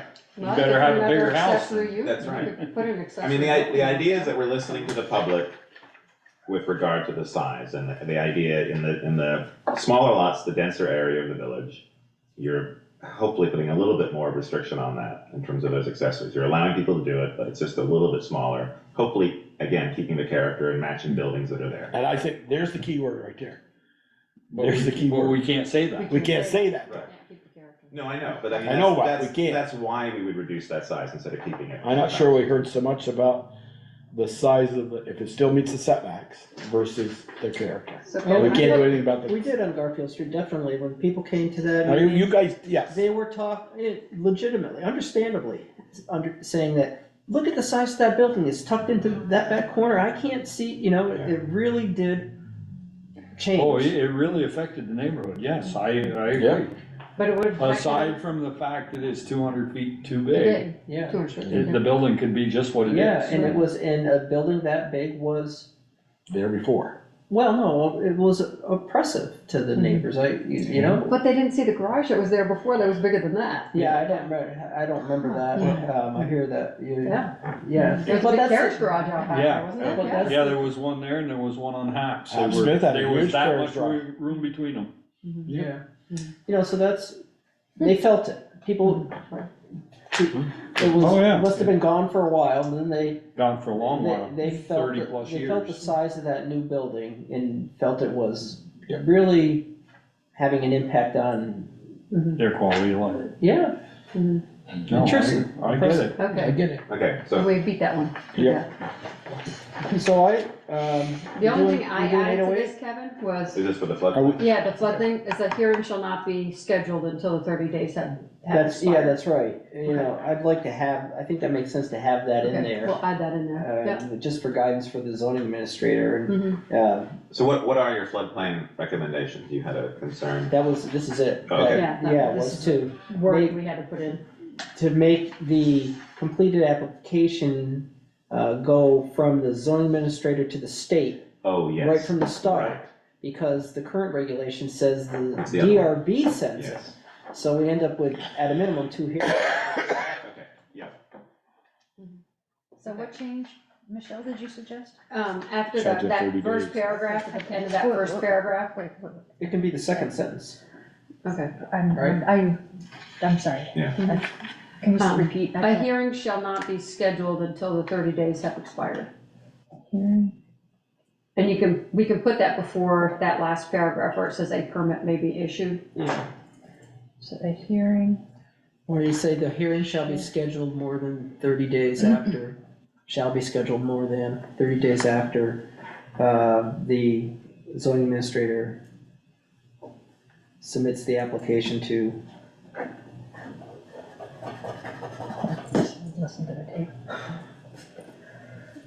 Did you hear her? I didn't catch it all. I got it written down, that one I can send it to you. So 30 days is the state's, yeah, they have 30 days to respond? that's up by state statute, right, and so if they don't respond, we go ahead, and so everything in the flood zone, other than almost, any structure is conditional use, so it all comes to the DRB. And, so, the second sentence is kind of, in that first paragraph, is kind of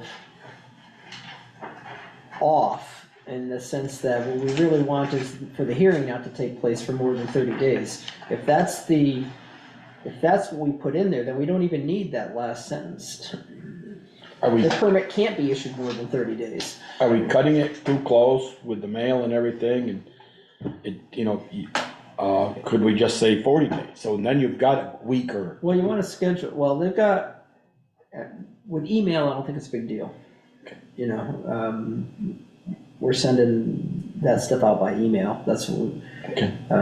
done, and so I guess I'd change the second sentence of the first paragraph to deal with the scheduling of the hearing, and if that's more than 30, if that's after 30 days from transmission to the state, then the permit will be at least 30 days out, so.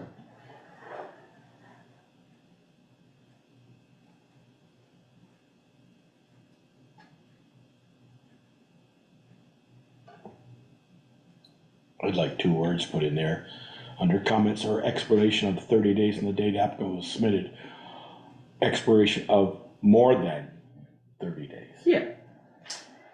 So if you Well, don't get I it would for get rid of the- 35, we made our obligation of at least Right. 30. Yeah, I mean, Right. they have that time to, and the reason they put it to 30 days is so that it doesn't end up being dragged out for 90 Right, yeah, or a year. yeah. But they can slow things down too, if they find something else they want and they don't get it.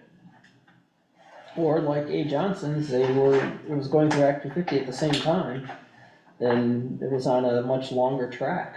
And yeah, I would just get rid of I would just get rid of this whole second sentence, Joel, and just A talk permit about. may be issued, get rid of that. Yeah. Just say a hearing shall be scheduled more than 30 days after And the then, ZA submits, okay. and then we don't need to, the permit will automatically be more than 30 days out. Okay. I noticed on that same page, the second paragraph under section 808, it refers to the zoning administrator as him. So would changing the gender references in the document, especially if it's elsewhere also, if we, I don't think that's substantive. okay. No, but we're gonna do substantive. Right. So if already we done change it to something. him or her, you know, just kind of make that clarification. Or just avoid it. and Or just say there. there's a- Yeah. Or just avoid it and say that. The zoning saying- administrator. You can keep saying the ZA. The ZA there, what's Yeah. furnished by the ZA. Mm-hmm, Yeah, and I would make sure that's changed throughout the document. gender neutral. Yeah, exactly. Got it. There are some formatting things, just with the different districts, stuff got pushed to other pages. Right, So we wanna be careful of that. It's not in the current ones, but it just got changed, I think because additions of text. And so we need to be careful of that. Back to my sewer question, district, should we put in there if available? If it's not available, it It's not, can't they're not gonna be able to happen. do it, yeah. But could a developer go through all the permitting process, No, get a because we permit still and then have say, to go hey, I before. know, you guys can't give me sewer? That should probably be the If first we're- question he's gonna Right. ask. When he does the Right. permit, I would Well, assume that our that's why, CA is gonna that's say- why I wanted the Right. 2 words, if available. Mm-hmm. It just covers us. I don't know where you're talking. Somewhere I saw it here. It's in village business. In the village business. yeah, this is just the. Yeah, that's just the floodplain Yeah. one. No, I don't think so. I mean, I hear what you're saying, Joel, but I think the fact that a developer, whoever, would need to come to the ZA and have a discussion about that. And then at that point. I mean, everybody it's- knows that we don't have any sewage. Well, and you need a wastewater permit. Right. Even so when you go to the state for a wastewater permit and you're getting your wastewater done through town sewer, it's an exception to the wastewater permit requirement, but you have to have the You have engineer. to check the Right. box. Well, no, the engineer has to certify that there's capacity, Right, you exactly. know, and so the engineer talks to the person who runs the sewage treatment plant, or the town has an sewer allocation, so Yeah. it all gets taken care of, people Okay, kind I of. just wanna make sure. Yeah. People, It is taken it's, care of. so there's, the fact that there's municipal sewer does not take the state out of it, you're still getting a wastewater permit from the state under under a particular exemption, and you have to file the engineer's letter with the, DEC, district office, and record it. I mean, you know, if it was a certain building that said their allocation is 100 gallons a day presently, and they wanna go to 1,000 gallons a day, no, ain't gonna happen. Yeah. Yeah. Then the You- developer Val's knows. gotta give that Which letter is to only them. 2 bedrooms, so. Mm-hmm. Right, Okay, Going back Because to the floodplain stuff and Yeah. the sentence that was Yep. just deleted. Yep. Reading the sections ahead of that, it said, not all the permits will require a hearing. There's, Well, right, but any structure does. There are some like agricultural and open space uses that are permitted uses, so there's no hearing. right, But anything you build, other than like a little tiny shed, in the floodplain, it's conditional use going to the DRB. so, I'm not understanding the rationale then for eliminating that sentence. Because we're replacing it, you mean the sentence that begins, a permit may be issued? Right, Because we're putting in a sentence that says that the hearing shall be scheduled at least 30 days. but it might not need a hearing, is my No. point. No. We've got For those things that, for non-structure permit applications, a hearing is not necessarily required. yeah, we've gotta are we in the conditional use section? Yeah, that's a good point, Val, it's what I'm talking about is for formatting, you know, if it's, well, no, let's see, there is no hearing at all. Yeah, they're not in building the a structure. previous sections, paragraphs, the ZA can just issue permits. Yeah, but Not it's- everything needs a hearing, so Right, but- I'm questioning Yeah, the rationale or the Yeah, effectiveness yeah. of it. Well, it talks about proposed Yeah, development. that's what it It's says. located within the area of the special Yeah. flood hazard by procedure established in section 805, then they have to go through this. Home development could be non-structural, I suppose. It's open space uses that are exempt. Should we spell that out then, or just I what you think just it said? is in a different location, recreational Well, see, uses, yeah, picnic and, grounds, tennis courts. you know, it procedurally follows the paragraph of, this is where we need some roadmaps, you know, because the previous sentence, if the proposed use does not meet the requirements of 806, the ZA shall refer all applicants to the DRB.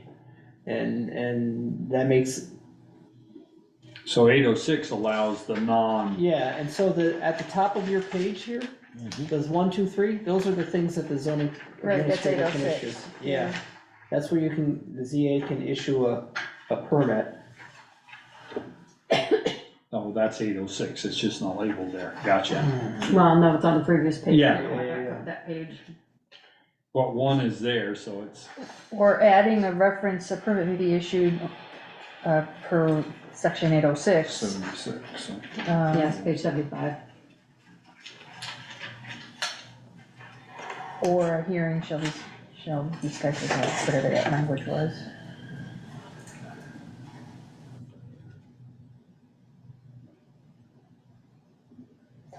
Yeah, so it's just weak structuring, so the way the statute is written, it's clear that the 30 days is only for conditional use applications that are going to the DRB. Oh, so the 30-day notice period does not apply to 806 at all?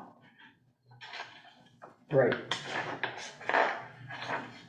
Well, that's Except, interesting. let's see.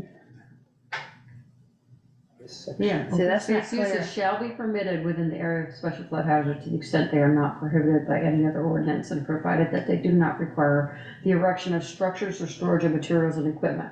The borrowing of fill from outside the flood hazard area, channel modifications or relocations that do not obstruct flood flows.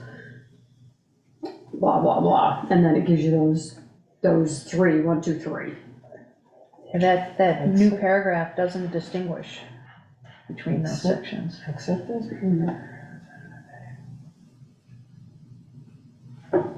Well, section 8 says permits are required for all proposed new construction, substantial improvements and other development as defined by this article. Zoning permit applications submitted by the ZA on forms who shall determine on application whether or not the proposed development is located within the area of special flood. If the proposed use will be located in the area of special flood and meets the requirements of section 806 of these regulations, the ZA shall issue a permit. The proposed does not meet the requirements of section 8, the ZA shall refer applicants to develop, well, and this is where it says, But then that amended paragraph suggests that every application goes to gets forwarded to the Agency of Natural Resources regardless. Yeah. well, I see, that's funny, I don't read that way, because you're in Only the the section, ones and that- only the ones that require a permit. Only the ones that go to, that require It permits says, go to. if the proposed use will be located in the area of special flood and meets the requirements of section 806, the ZA shall issue a permit. If the proposed use does Issue a not permit. meet the requirement, but it says if it does not meet the requirement of Then it- section 806, then the ZA shall refer the applicant to the development Right. review board. I mean, at that point where he says the zoning administrator shall refer all applicants to the development review board, that's where I think it says, if it proposed use does not meet the requirements of section 806, then upon receipt of the completed application, blah, blah, blah, blah, blah. Yeah, so.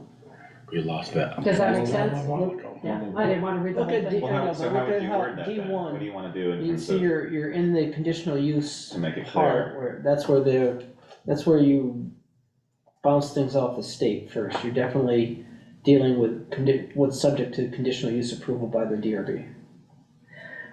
Well, the way I'm reading this, regardless, a permit's required. Whether it can be issued administratively or not, I mean, but a permit is required. And so, what I'm reading in this amended paragraph is that all applications have to get forwarded regardless of whether they can be issued by the zoning administrator or not. Well, so we can certainly clarify that.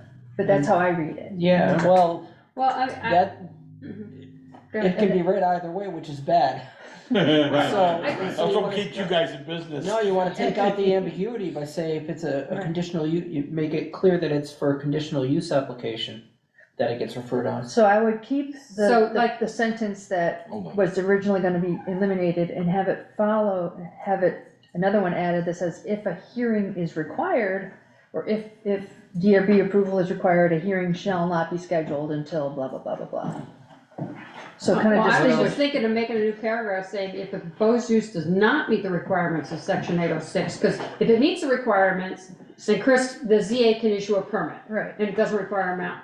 but it still requires, according to this, it still requires, the Agency of Natural Resources to be provided Yeah. 30 days. Well, that's where I was And gonna then- go, and that's- is saying if the proposed use does not meet the requirements of section 806, then you start this paragraph. Upon receipt of that completed application, the ZA shall submit a copy of the application and supporting information to the state of Vermont. But even simpler, you can just say when they have to do that, and that's when, upon receipt of an application for conditional use.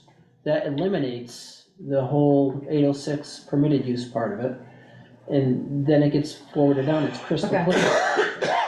Okay. So in other words, Take out that, if the proposed use does not meet the requirements, Yeah, then you you don't put need in, you put in, upon receipt of completed application for conditional use, the ZA shall submit a copy of the application. That gets us there. so Real there's muddy a, working in the floodplain. Yeah, so there's agreement then that for permits that the zoning administrator can just issue administratively, that Agency of Natural Resource review is not required.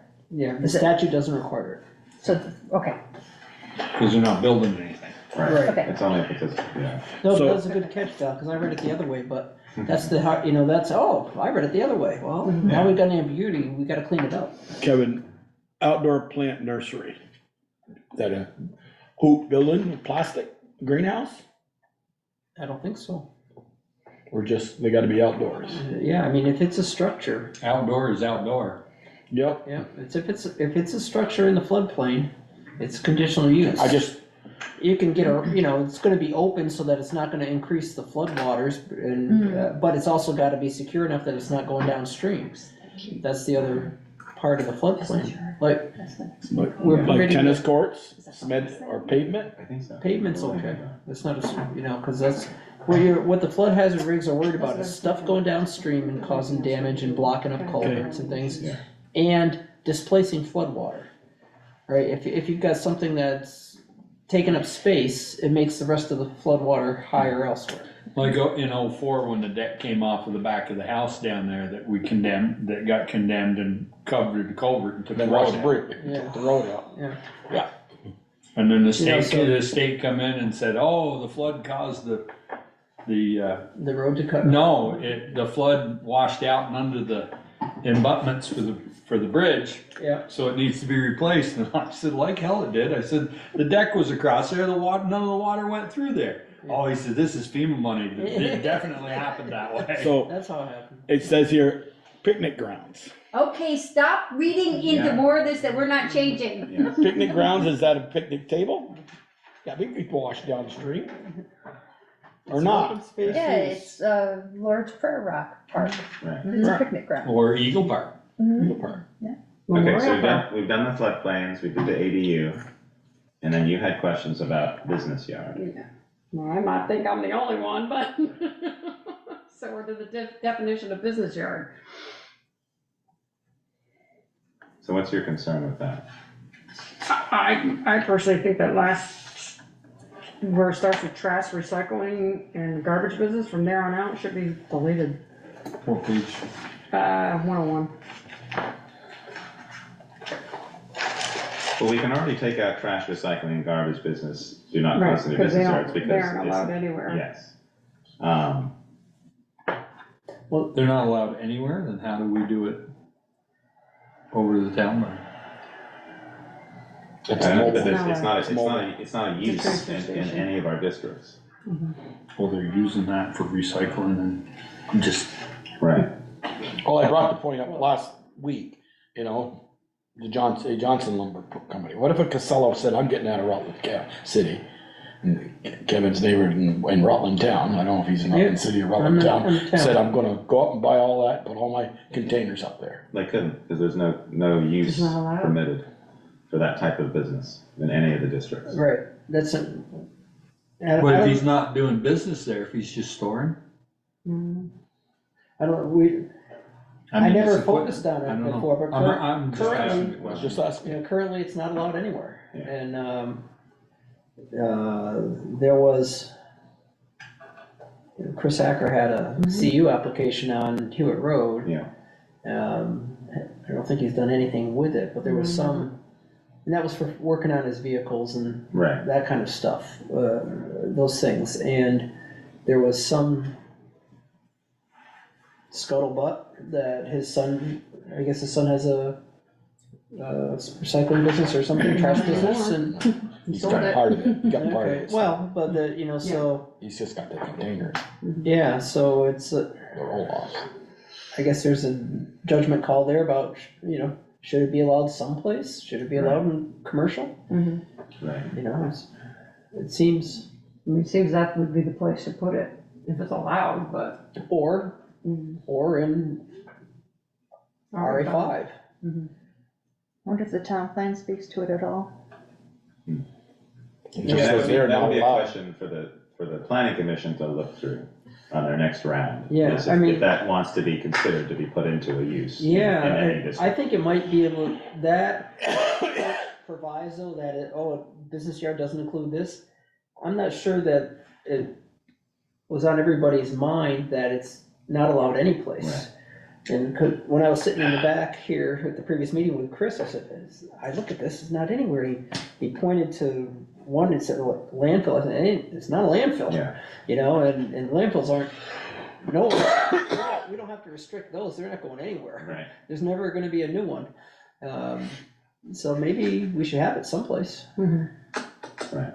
Well, I think of those versus, okay, somebody bought that hole down there and put in the container, storage container boxes business, and they're selling them. There is a huge difference, but they're still the same. Cause one of them brings a smell and one doesn't. I think that's where the trash and recycling is, because of the possible, you know, contaminant of, rats and mice and all that, animals into the containers versus the storage units, containers. I'd say those roll off, those 40-foot sea containers. So for the business yards, this is obviously put in to, I guess, lessen the impact of business yards in the Kind of areas, compromise. that they're allowed. But you're feeling that you wanna take that out? I just think it's too restrictive. We don't have enough, to me, we don't have enough, property, enough, lots that have that direct access to a paved road. In But I think RA5. the paved road hasn't changed from our current regulations, correct? Yeah, I think Paved this is road new. in there. This Yeah, I don't- is new, yeah. it's underlined. If it's red, it's. Yeah, Well, I know that, but I thought paved road was already in our regulations. for business yard? Yeah, is that No. a new thing then? No, let's see. Business yard, the current definition says a site used primarily to store and maintain construction, landscaping, or similar heavy equipment and other materials or facilities customarily required by a contractor in the building, landscaping, or construction-related trades or similar businesses, where the majority of business takes place off-site. It may include associated office space or enclosed areas for vehicle or equipment repair or maintenance, does not include regular or ongoing sale of equipment. So there's no, Okay. there's nothing about what kind of road access you have to have. There's a big building size, Yeah, I mean, that's, you know, my shop is 7,000 feet, 7,500 square feet, and that's not a big building. No, And we only allow 5,000? yeah. there isn't a commercial building around it. Well, this is This is in an that, RA5. this is an RA5, but still, that's, you know, that, back to my point of wanting to build a horse barn, that would be the only way I could get Yeah. around it, would be to get 4 horses to be able to build, Right, the building the size I wanted. and then stay there for a couple of years and. Yeah. but I mean, you have the size is in the commercial, which is ideally where people. But we're allowing this use in RE5. RA5. Yeah, it's, Right. it's only an RA5. And it's not in commercial as well? Right, and we've heard lots of discussion about I think it is. asking for the removal of it from RA5, which we could consider doing. And thereby keeping business yard perhaps without these limitations in the commercial district. But the commercial district is small, and there's not a lot of availability in there. Right. It is allowed as a conditional use in the commercial district, so it's treated the same as RA5. And it's conditional use in RA5 will be if we vote to pass these, correct? It's No, already it's not a conditional use in conditional- RA5. You said it's a conditional use in C1, commercial? Commercial and RA5, those are the Right. two places where it's conditional use in both those No, places.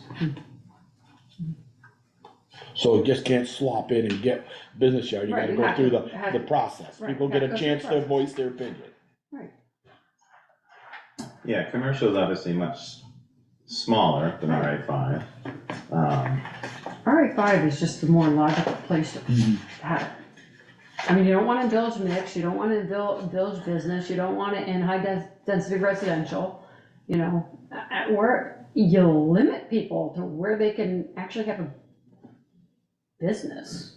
Well, a business yard, not just any business, you can still have a number of businesses in all of those areas. Correct, but if they have any type of equipment that they want to store there, Right, then you're gonna be looking at a You know, I business. think, Any like a landscaper or small excavation company or, And there's a lot of them.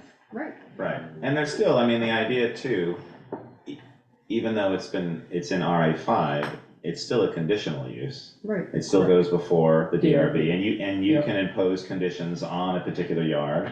Yep. I mean, you have And, you know, neighbors are notified and can come to the public meetings and discuss it. Right. So it's not like it's just a permitted use and any kind of sized yard can open up. Well, it's certain neighbors, it's not everybody on the road. Well, anyone Like, can come well, to it. anybody can come to the They can meeting. come to it, Well, but they're, Yeah, but But if it's the a definition of interested person for other property owners who might have an interest is immediate neighborhood. Somebody that borders you. Well, that, but more broader than that, Mhm. immediate neighborhood, which is mushy. Yeah. And the way the environmental court applies that standard is it's supposed to have an impact on you. So different kinds of uses have more Different impact, yeah. more far-flung impacts. And, so it's a kind of a sliding. I mean, scale. they're pile driving stuff for the solar field. And so I'm Yeah. up on Mount Terrace, so it echoes across and the Yeah. whole village. So if they actually did that permanently, that was their business over there to do that, I would be interested, I mean, Yeah, right? right. Because I can hear it. It's Right. echoing around, it Right. reflects off Yeah, the mountain so- behind right. me. But, It's usually. but would you usually even those- think if I was gonna open a business up over there to Hammer Pylons, would you even think to be an interested party until I started pounding? Right, I know, that's the thing. Yeah, you know. but there- under there are conditional cases- use review, you, as the DRB, have the ability to That's right. look at noise, Yeah. look at traffic, look Performance at all standards, sorts of lighting, all things, that so. stuff, Yeah. right. That's So- true. Right, yeah. I mean, he so- gets the chance, you guys get the chance to Right. put those restrictions in there And, you know, if and there's some we're- concern. We were supposed to make the call, I make the call, on who's an interested person, and I'm pretty expansive, with it.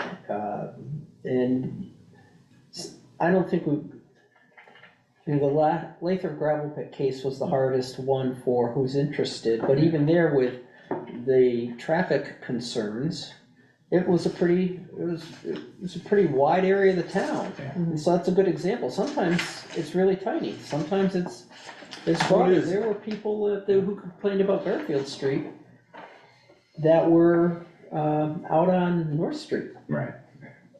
You know, that, does it feel like immediate I can, neighborhood to me? if I look with my binoculars, I can see. Well, Your well, immediate neighborhood. If it wasn't bright red, you wouldn't. yeah, but it was gonna be the blacksmith's school and woodworking school. Oh, that's true. That would you know, have been so- noise. That's So, Yes. you know, when in doubt, I always cut in favor of their interested persons.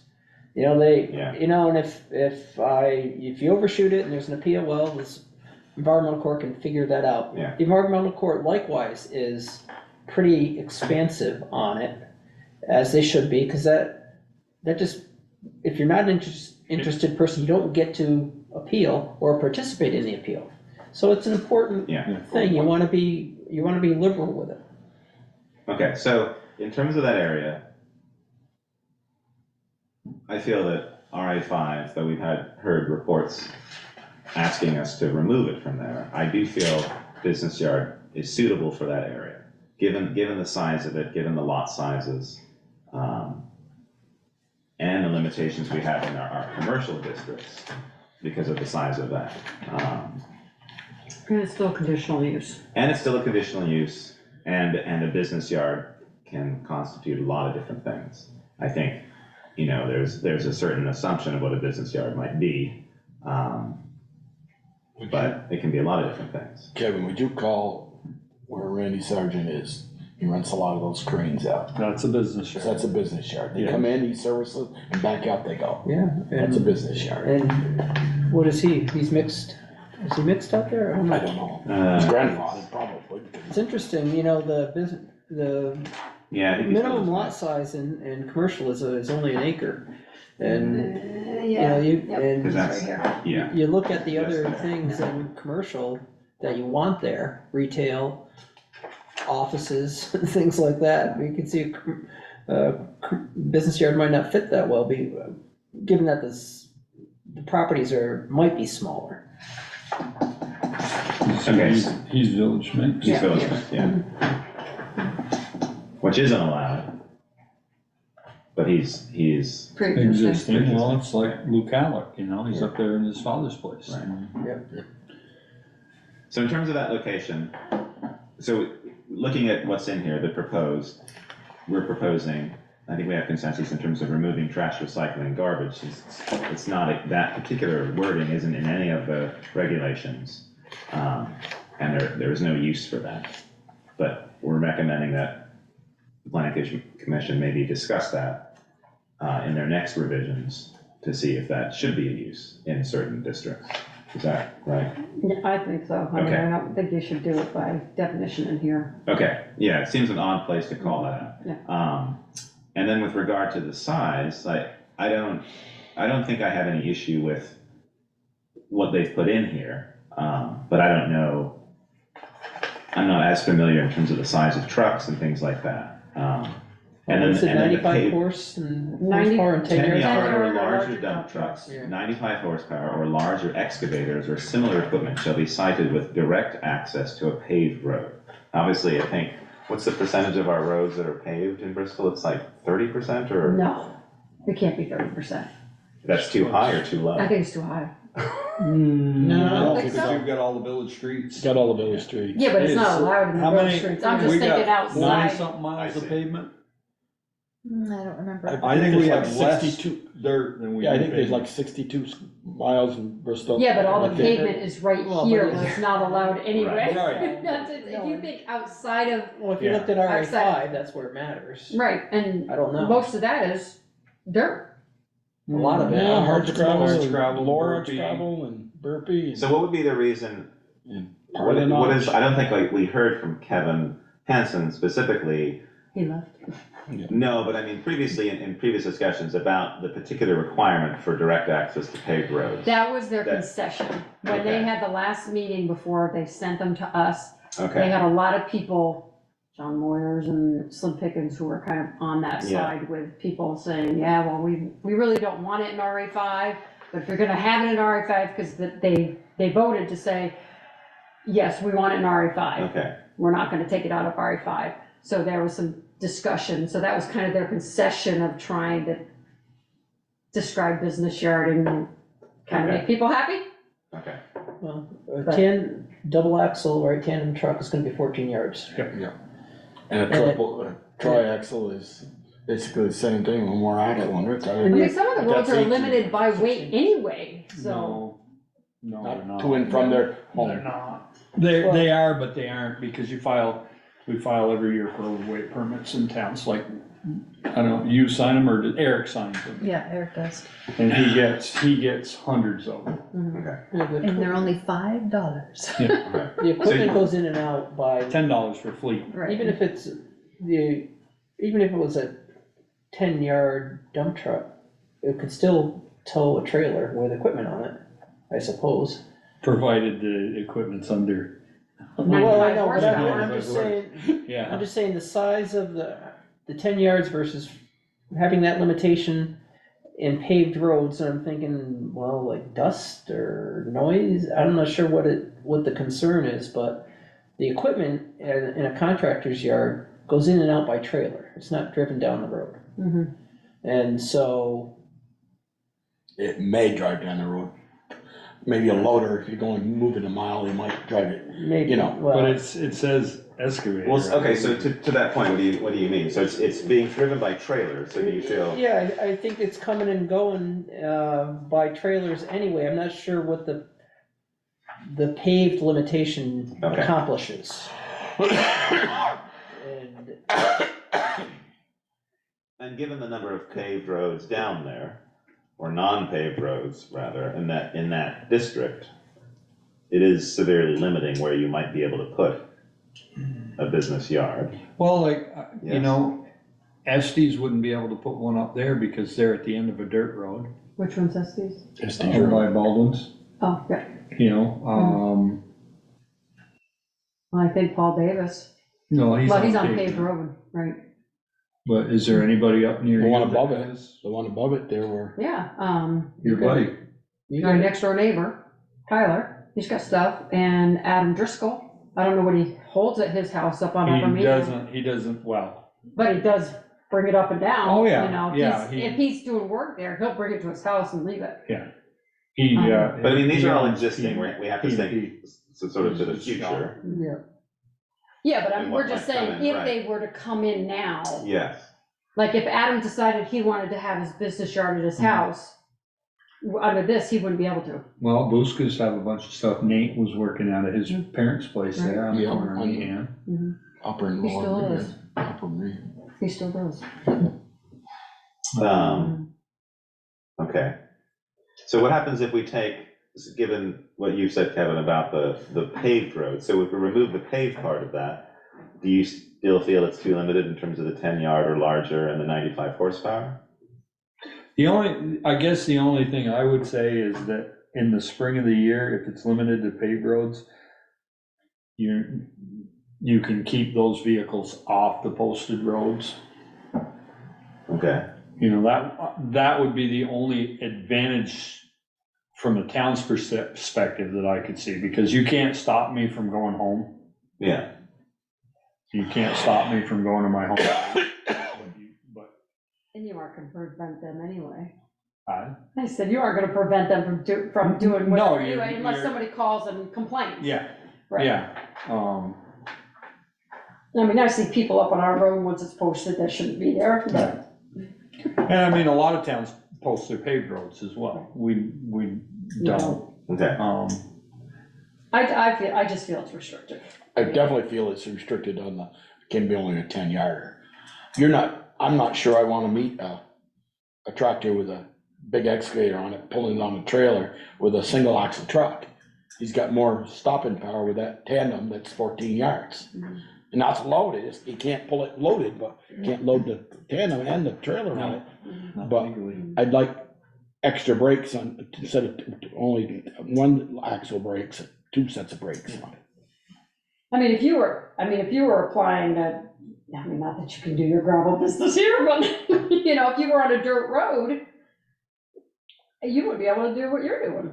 Actually, Plank Road Pit is on a dirt road and, you know. it Well, can't- right, your Plank Road one is, but I'm talking about the where you are now. Yeah, I mean, you're right, you're applying for a business, but we've talked about that, you would have access through New Haven, not yeah, Bristol. But if you didn't, And this is, Yeah. you couldn't open that yard up.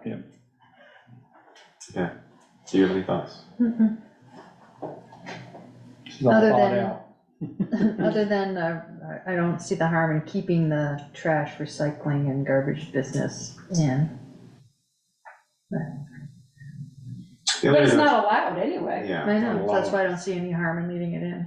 Well, it's specifically calling it out, even though we have Yeah. no mention of it in any of the other, any use in any district. You know, you've got the initial sentence that says, construction, landscaping, or similar heavy equipment or other materials and facilities customarily required by a contractor in the building, landscaping, or construction-related trades or similar businesses. That doesn't, that's not recycling, you know? Yeah. Yeah, I mean, it's, no, it's not, It's not, if they came I'm and not worried asked, about that interpretive problem. if they came and asked to open a yard, there's no way that they would be able to, it's not even a conditional use. Right. Right. Couldn't even So- store them. Right. Right. Not to say people can go and drop off their trash, Yeah. or like they do down the canal farm in Middlebury. It just, Tuesday and it Thursday, just seems Saturday. like that's been put in dealing with feedback, people saying, we don't want this. Yeah. And so they're putting that in directly to say, this isn't going to happen. But it already can. Right, but we don't specifically say that. Yeah. So I feel, We don't specifically say you're not supposed to go out and shoot somebody, but it's still against the law. Right. Last time I checked, bud. I wonder if the interpretation at the Water's time here. had to do with kind of, construction debris being stored on a yard, the business yard.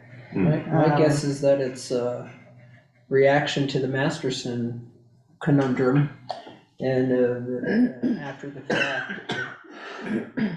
Chris Acker, yeah. No, Masterson, out in Lorna Road, the Masterson piece down there, yeah, so, you know, although his piece is on paved road, but a lot of that road is dirt, and I think, Yeah. you know, so, and there's noise associated with his application, it's one of the main complaints, but the noise comes primarily from the stockpiling of topsoil, the unload, and the proposal is to have that limited to 2 weeks a year, so,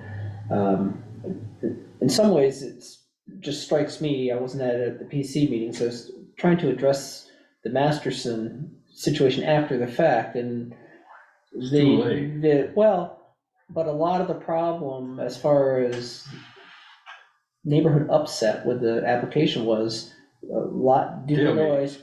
I was building a big road, a long road, and it took a long Well, time. he Built that had, road and it made a lot of noise and it was disruptive to people, but he had he had a house up there. He could 10 do it. trucks running from some pond he was digging, Yeah. drawing topsoil back to his house for Yeah. like a week. Yeah, And that's a lot of tailgate slamming. yeah, sure is. yeah, and he was building a On the long road, Yep. and there was a lot of noise associated with that, but it's, his house is up there. So I get the neighborhood upset and complaints, but I'm not sure What this would do for that. yeah, I guess the notion is, okay, if it's just backhoes, it's okay, but we don't want front-end loaders, but in the contractor yard, they're getting on and off the trailers. You know, they're not actually operating. Masterson's proposal is to have this limited topsoil stockpiling situation. I suppose could happen in other places, and, you know, we'll deal with it. We'll deal with it. We're gonna meet on the 2nd for our first deliberative session. I don't know how it's, what the board feels, but, it's noise is the main, noise and traffic are the main, concerns, but primarily noise. So a lot of contractors' yards, I would think that your typical front-end loader is bigger than 95 horse, right? Yeah. Yeah, so is a backhoe bigger than 95 horse? No, but most of his excavators are. Yeah, but so I don't know who came up with 95, if it was just a dart throw, or if it actually had something to do with There's sizes probably, of equipment. probably somebody who had a 90-horse excavator that they wanna be able to move around. I think another metric should be enforceability. Sure.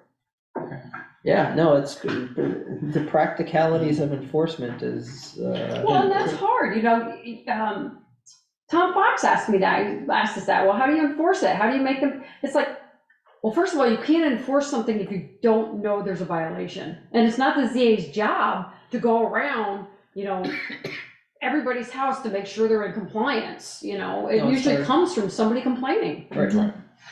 Are we gonna set a time limit? You can't, you know, can't, operate it between, I mean, Well, that's that's part of conditional the, that's use. part of the DRB. Yeah, manual. that's right, conditional And use, we not part look of at. this is just. Well, Act 250 the will allowance. restrict Right. some of that too. Right. Yeah, so if you're big enough. Okay, I mean, I think there should be some leeway though, I mean, you know, if you're plowing snow and it says you can't start before 6 AM and you're plowing snow, he's leaving at 2 AM, 1 AM like some of us are. Yeah, well, you could be leaving at 2 AM going to work. Yeah, but in the middle of So- summer, I think there's a restriction there you could enforce, but, you know, if we had a flood and say, you know, we're working around the clock, then all provisions go Well, I away. want you working then, so it's okay. Right, right, exactly, Baker. so if this. You if get where this- I'm coming from here. If this stays in, your feeling is that you're just, it's. It's just restrictive. It's restrictive, or we're telling what business can, cannot do, cannot be here and cannot be here, you know? You're small enough, you're okay, but any bigger and you can't be in our cut. But I mean, that's what these regulations are for. I mean, given the size of the town, given the topography of the town, I mean, that's why we have Follow the town these. plan. Right, but the town plan is built on conversations like that, in terms of what this particular area is suitable for and what it isn't suitable for. I know somebody it would affect, they're already there, they're not permitted, but like Randy Ashline's up in the notch, he cuts firewood, he has log loads of firewood coming. Okay, So that's Technically, he's a business yard. If he's got it. technically. And so does he have to, Then be on a paved road. yeah, right. in order to have his firewood business? I would like to see the paved road removed, but it has to be on a class 3 road. So that we're not going some of our class 4s. We don't have We to even- maintain those. I know, I realize that, but you're like, I'm thinking the one that goes down to Bill Sayers trailers down there, you know, But if they wanna run log trucks out of there, they're gonna run way over that. right, they are, but I mean, I just, I just think this last sentence needs to go. That's just. I don't. I mean, you know, are you gonna tell them, well, you want a load of gravel, you gotta get less than a 10-yard truck to bring it up? Right.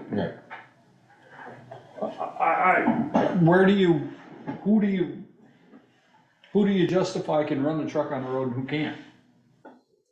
I don't know what it accomplishes, you know, it makes you have a smaller truck. More trips. If you're. Makes more trips. Well, but if you're a neighbor, maybe the 10-yard dump truck's a little quieter, not a lot. I mean, My neighbor's got a small dump truck and that's Well, I know. loud. They're louder, the smaller they're louder because they and bounce the more. size And of he the, drives like a maniac. you know, the horsepower limitation, that's gotta be related to Put that have down as a quote. noise Don't put that and down. operation in the contractor's yard, getting onto the low boys and getting off. Yeah, The Again, it's- horsepower has nothing to do with the noise that the new machinery makes. Yeah, I mean, I they're just, all relatively I mean, quiet. I guess it's a similar thing, if you have 10-yard or larger, 95 horsepower, and must be electric, right? It's that kind of thing, right? Yeah. I mean, you wouldn't do that because there are very few machines that actually do that kind of work, but I mean, that would be something where it's like to keep noise down, but, so it is that kind of thing. Yeah. And you would think that's kind of like a very silly thing to put in, but it seems like that's what this is doing. to me, it's gotta be mostly directed at noise reduction. Yeah. And. Size of trucks. And it seems pretty small benefit relative to Yeah. the restriction. And the fact that, again, it goes before the DRB, it's a conditional use. I mean, I have no problem asking him to run the paved roads. you know, say we would prefer it if you run the paved roads as opposed to coming up the dirt. Well, Right. even in the Masterson case, which, their proposal is to, have the trucks Exit. all go south. Yeah. You know, on the paved road, so, I but mean, if someone, that would be my preference, just from a town perspective. just Don't to beat the make roads the road up. hold up. Yeah. Less dirt, less dust and noise. Well, it isn't even so much noise, it's, yes, it's gonna be noisier, but it's gonna require us to grade the road more often. Right, more maintenance for us. And it's not the end of the world, but, you know, if you can avoid that. Okay. But I just don't, you know, what do you tell Four Hills when they, you know, when they start spreading manure and planting corn and then chopping corn up by her house? And they're running semis now. Yeah, those semis come out and pick up the Yeah. corn up there. And they run semis or their tractors, and, you know, their tractors are way heavier than anything that a contractor's gonna put on the road. And we don't tell them anything because they're Right, farming. exactly. Yeah. Yeah, exactly. So, yeah, And I mean, I'm not picking on them. No, I I'm just know, saying, no, I you know. It's, Otherwise, it might be a hard problem. Yeah. It's a legitimate comparison. Yeah, it is a Yeah. legitimate comparison as far as the impacts go, absolutely. okay. so we call them Because now? if they can't, I mean, you limit to the truck size, then we're not curing the whole, what we're trying to cure, getting the business yards out of the Right. village area. Because, well, I gotta store them still in the village area because Cause that's where I'm grandfathered. that's where I'm grandfathered. I Right, can't even bring them to my new business yard. yeah. Well, aside from Masterson's, I don't know that anybody else, is there any other ones stored in the village that are grandfathered? Alex. Oh. Yeah, so regardless of, if you were to make this change in this regulation now, it wouldn't affect Masterson's, because the applicant, it's the They're law, already in. it's the law in Right. effect at the time of the application that controls, Correct. even if the law changes. We'd apply the former law. Right. But that is an interesting thing, like, you're trying to improve one area that perhaps has business yards already in it with particular size of trucks, and then you're not allowing them to move Well, somewhere else. I mean, it's the same as your argument for moving the town shed. Hmm. You know, moving it out of the residential, That's right. out of the Yeah. residential area. Yeah. I mean, what do you know, if that wasn't commercial, we wouldn't be able to go there. Yeah, and, you know, we've heard arguments in terms of being RA5 being a neighborhood, and to the people living there it is, but looking at definitions from Vermont statute and other publications, it seems like because of the size of lots and because of the size of the area, it's the Not neighborhood necessary. definition. Yeah, it's a different definition of neighborhood district. And, you know, there's sometimes helpful, and maybe helpful here, for each district, there's a statement at the Right. of objectives and guidelines, and for RA5, the district includes most of Bristol's productive agricultural lands and additional woodlands. The purpose of the district is to allow for the maintenance of the town's working farmland, forest land, and open spaces, while providing opportunities for low-density rural living and resource-based small businesses.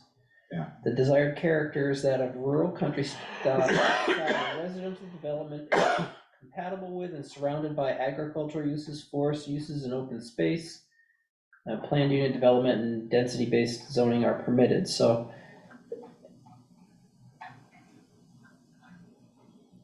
Other than commercial, it's the right place for it to be. It's a question of whether you limit it or not. And the minimum size in RA5 is, for a house, is 2 acres. What was that? What was that again? Residential, for a house, residential lot in RA5 is 2 acre minimum. How It's is five, that? it's Cause you five can do acre- PUD. Oh, okay. PRD. Gotcha. Right, and Gotcha. 5 acres for commercial. Gotcha. So you could put 2 houses on a 5 acre lot if they were, You'd have to And subdivide. then you could do, Subdivided. then you could do AUD and. Yeah. Oh, boy. Okay. Right, but could it Anyway, only be then, 900 you know, square it's- feet? That's it's what happened up behind contemplating, me. was contemplating working farmland, forest land, and open spaces. Yeah. I guess, where does, I kind of think working goes throughout, but it's working open space too, you know, and that it's. Yeah. Okay. Okay. So we're striking it? I think so. I mean, given the discussions, you know, I wondered whether to keep it in, but after discussions this evening, it just seems, as you said, it seems limiting. It is the largest area. I know that there have been unfortunate things happening out there with a business yard. But that's not to say that all business yards are gonna be like that. And the fact that it still has to go before the DRB and have review. Right. And conditions can be put on it, just as, you know, many other projects have done in the past, and that will still continue. That's not changing. And residents are able to go to those meetings. It seems like we still have a lot of power and hopefully control and help, both if you're trying to do something like that.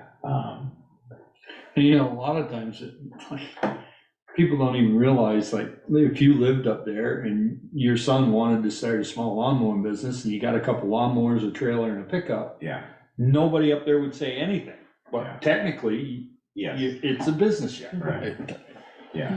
It's all good scale and things like that. Yeah. Okay. So you're proposing taking off those last two sentences, starting with trash?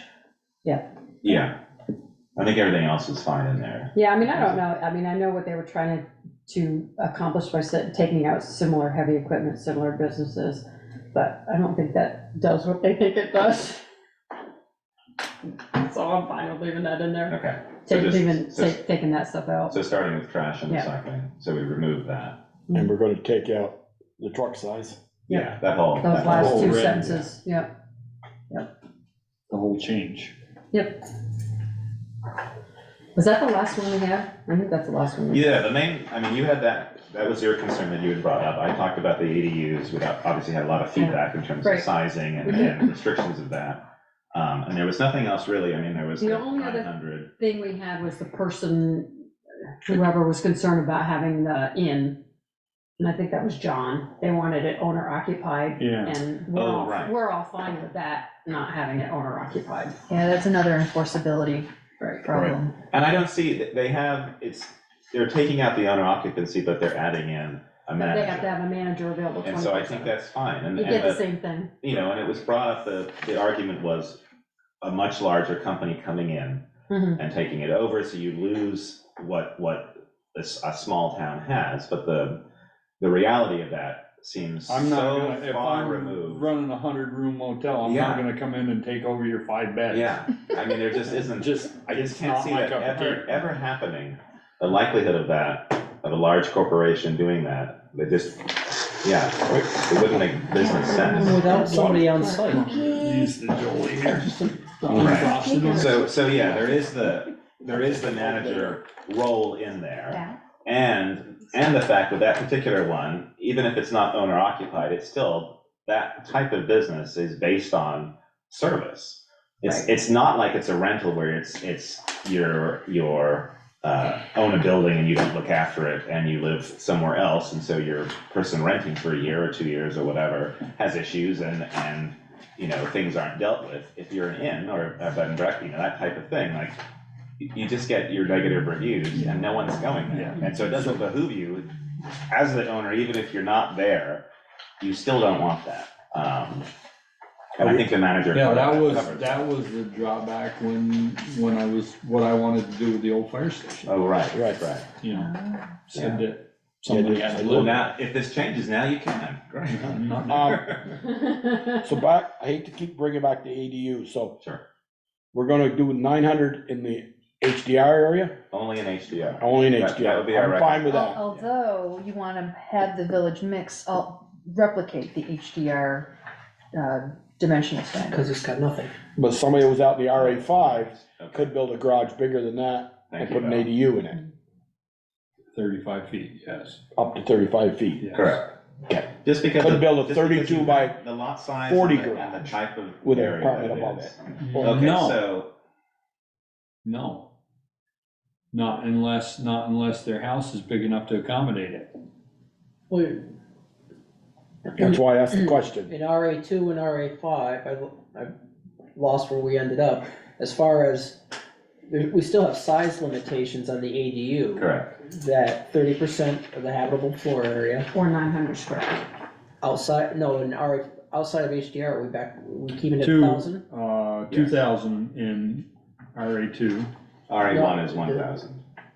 RA1 is 1,000, Okay. RA5 is 2,000. For structures? Conservation, Yeah, for Yeah. structures. footprint of such. And then for your ADU, for your use, it's the 900 or based on the size of your Okay. principal dwelling. So to Val's question, that's right. So in Village mix. village Village mix, mix. I would say, instead of saying, make that what high density residential is, because we're gonna change that, I would say make that the same as RA1. So not HDR, but RE1. RA1 is, 1,000. So, Yeah, So for the footprint and the size. so it's Correct. 1,000 foot, right, which essentially matches HDR, what it is Right. now. 5,000. It's 5 and 1. so in We're an, changing it to 5 and 9, but I think, village mix should be 5 and 1, which is the same as RA1, just since we're matching.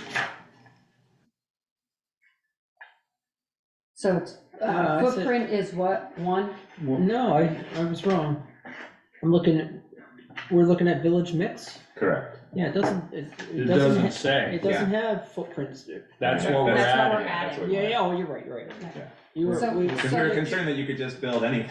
right, So yeah, the no, foot- what is- We're what's the adding footprint? this here. I was, I 5,000 lost why I was down. looking at What should it be? RA1 a moment ago, I thought I was in the wrong place, but 5,000 that's, square feet, Ian was saying, you're gonna make it the same as village, as RA1. Alright. and that's 1,000 for the Yeah, accessory. which essentially is what HDR is now, but we're just changing HDR.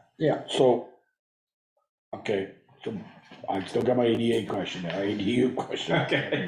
I think I'm gonna get a heart attack here. Oh my God, what if there's a wheelchair ramp? Oh man, Grandma needs a wheelchair ramp. no, so if you build a 32 by 30 garage and a 25 square foot home on an RA5, it's 960 square feet, and it's, so you can build it or not. You're at RA5? Right, you can build it.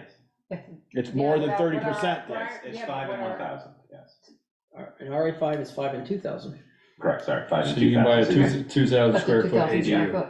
Okay. And again, the idea is that you're scaling to the Right, lot size. right, that's what I was trying to and your- say. And your districts. Right, You okay. know, I'm HDR fine with that. is the Right, and that- smallest lot size, most dense in the area. Then Peter had a question on commercial buildings can only be 5,000 square feet up to?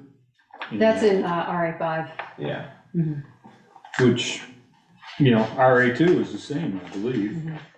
5,000 square foot principal building, 5,000 square foot principal building in RA2 as well. And RA1, yeah. I mean, I we mean, haven't had any discussion about that, and we haven't heard anything, the planning commission didn't work on that, so. No, I just, you know, Yeah, it's interesting. like I said, I got a 7,000 square foot building and I'm not exactly sure how I got it, because according to this. Well, but it must be before, No. We'll build that in the 90s, bigger? Huh? Maybe We'll you, build that. in the maybe you need to 90s. have a chat with the zoning administrator. did you apply for 90s. conditional use? No, it was just Bob Hall. Wow. Well, That there- explains it all.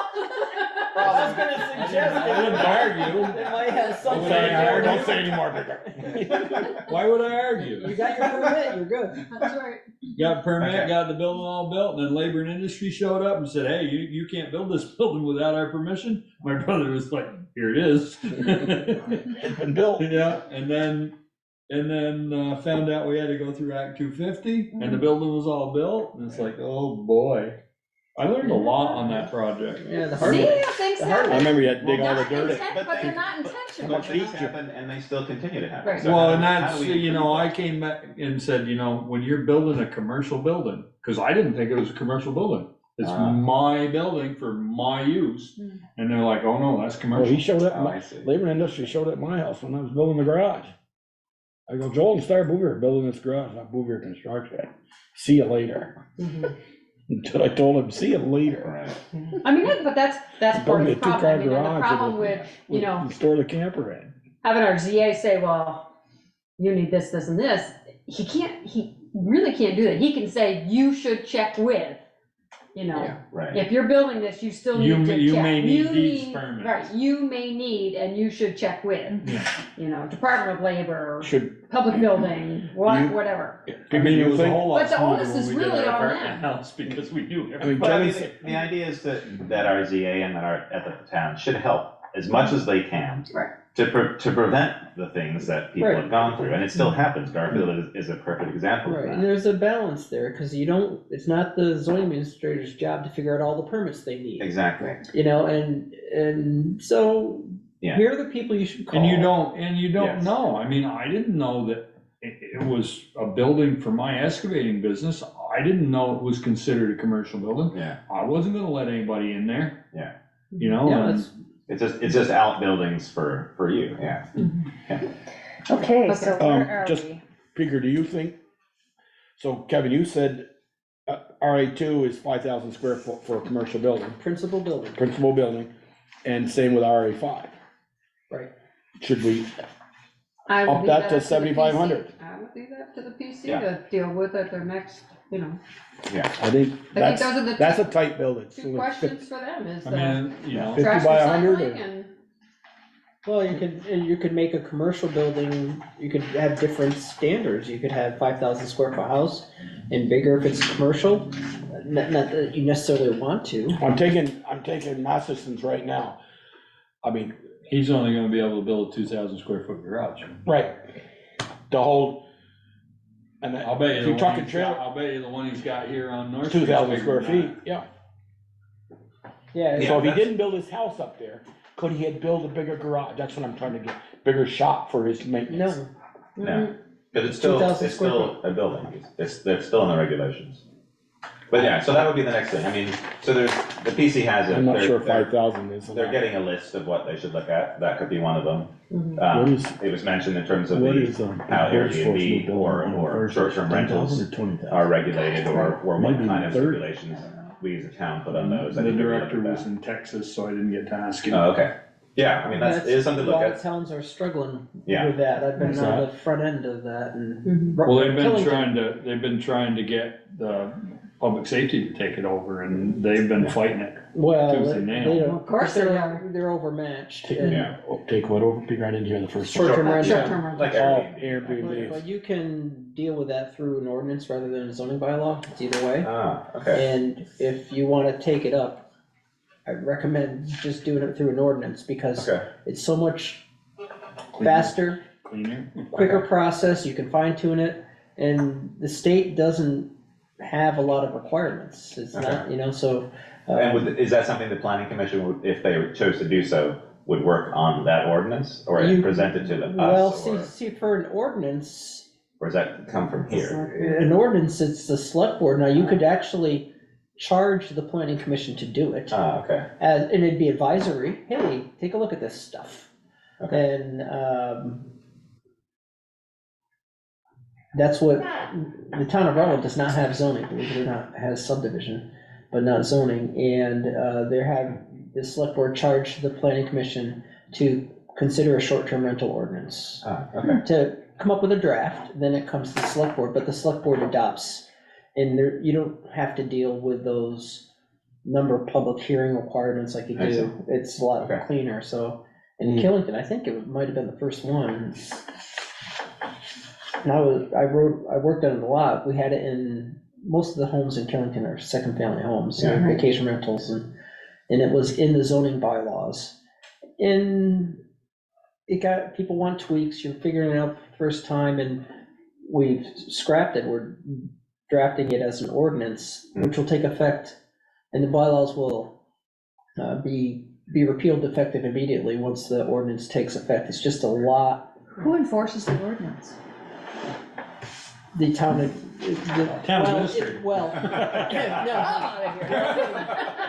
well, in ZA. In Killington, the select board's gonna designate, you know, I'm sure they'll designate the. The health zoning officer? No, the zoning, you can designate the zoning administrator, you can designate the Administrative town officer. Yeah. and not that I think that we need one. It had been brought up. Yes, it There was happened. concern about that, and it was suggested at one of the meetings that we just need to study it and see what's the makeup of short-term rentals. Put that in on Bristol. Valor's Is this Somebody list. put it something- on back Front Porch page here. Forum, did you see? They Oh, really? just checked on Airbnb, and I can't remember how many, maybe 60? Oh, interesting. It just on Airbnb, that didn't Wow. talk So- about VRBO and, Yeah. you know, So any of the other ones. the statute that allows towns to regulate those types of uses says something to the effect of, as long as it doesn't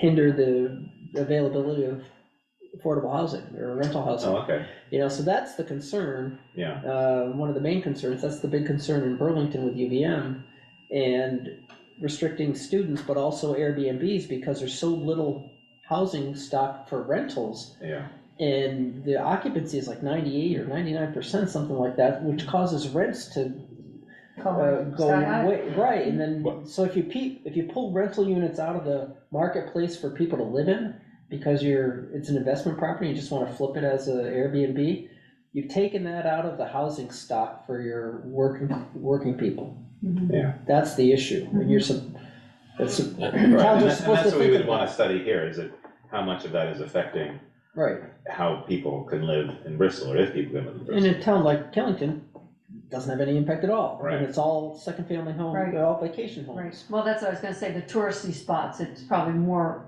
able to, here, it really impacts. Yeah. You know, We've had a few before the DRB, not many, but we've had a few. well, right now, they don't have to come and get a permit or Do we anything. do we even know how many Airbnbs they have? No, I was just saying this, Yeah. I wanna say Jessica did a quick search, I thought she said there were like 60 In Bristol? in Bristol. Yeah, it's time of month too, it changes obviously, if Right. things are on market or off market. So, Are we all set with in my Kevin and all? notes, I Yeah. outlined a timeline. It appears as though you've all agreed on some substantive changes. So another hearing is required. And the soonest we can have a hearing would be in January on what did I say here? The 15th? Is it the 15th? January, the soonest would be January 22nd. And the hearing notice would need to be sent to the newspaper by this Friday. But we don't need comment from them to schedule that meeting, we just No. need comment from them By- by that meeting. Right, and they either will meet They meet the 11th, I think, Um, Kevin said, didn't he? They can the meet twice. 16th, The 16th, Tuesday Yeah. the 16th. Tuesday the 16th. Or if they wanna stick with their first Tuesday, so that would be January 2nd. Or January. Yeah, either way. Or Kevin also suggested they could consider a special meeting if they had to, Right, or wanted to. So, does it sound like we're on track for Yeah, I think so, a hearing on the 22nd? I mean, I don't think our suggestions for changes are too egregious. no, I don't believe the planning commission is gonna have a problem with it, I think. Except maybe the definition one, because they probably put a lot of effort into that. Definition. The The business yard? Business Yeah. yard. That was a consensus, not everybody agreed with that. Oh. I can tell you that right now. Okay. It was sausage.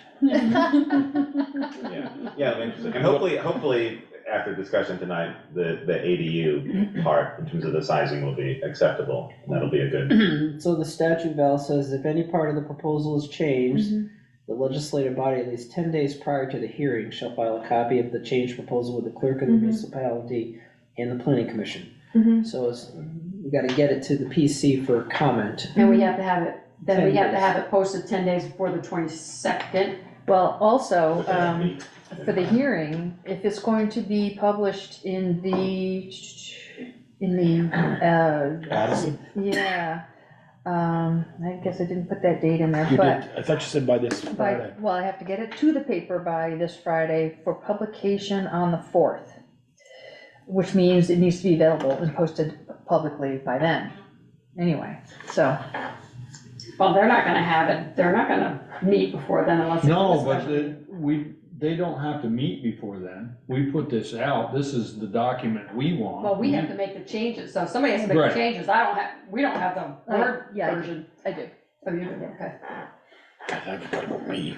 So we get those made, we get it sent to them and we can, Yeah, we post can it. post what, Yeah, or what I would do is I'll pull out excerpts of Okay. what I'm not gonna reprint the whole Right, 100+ pages, and stuff, but just the changed areas. the areas that were additional changes. Yeah, Which is just, it's just 3 areas, correct? Oh, no, it's 4, it's the No. floodplain, Floodplain, ADU, ADU, the- definition, the definition, and then the addition of the structure size. yeah, those, whatever one we're doing, yeah. I'll run it by folks, make Okay. sure I get it right. Okay, So the 25 feet or 80%, that is only in HDR, right? That was the idea, that was Yeah, that was the only area. And looking at the surrounding, it didn't make sense in village business. And then for village mixed, again, it gets lot sizes are bigger, it's not as dense in terms of the housing. Yeah. It seems like you should be able to build to the size. Right, yeah. Structure No, regulations for those districts. I get that, yeah. Okay. Great, well, good job. Yeah, thank you, that's why Kevin. we get paid the big bucks, right? That's right. Well, no, you guys are paying attention. Mhm. Some select boards just, they don't actually We were accused of that. dive in, well, we get accused of that too. We apparently approve anything. you know? Apparently, you guys don't, like, you, And if it's already in the been, flood zone too. if it's been built in violation, we just say, oh, well, that's too bad, Okay. too bad, I guess there's nothing we can do. That's never happened in my time. Well, thank you, I really appreciate you Yeah, coming in and Take a cookie or Working with a I already took one. cupcake, we'll No. take it home again, you know? Good. Bring it home to Betsy, 10 or she'll 11. appreciate it.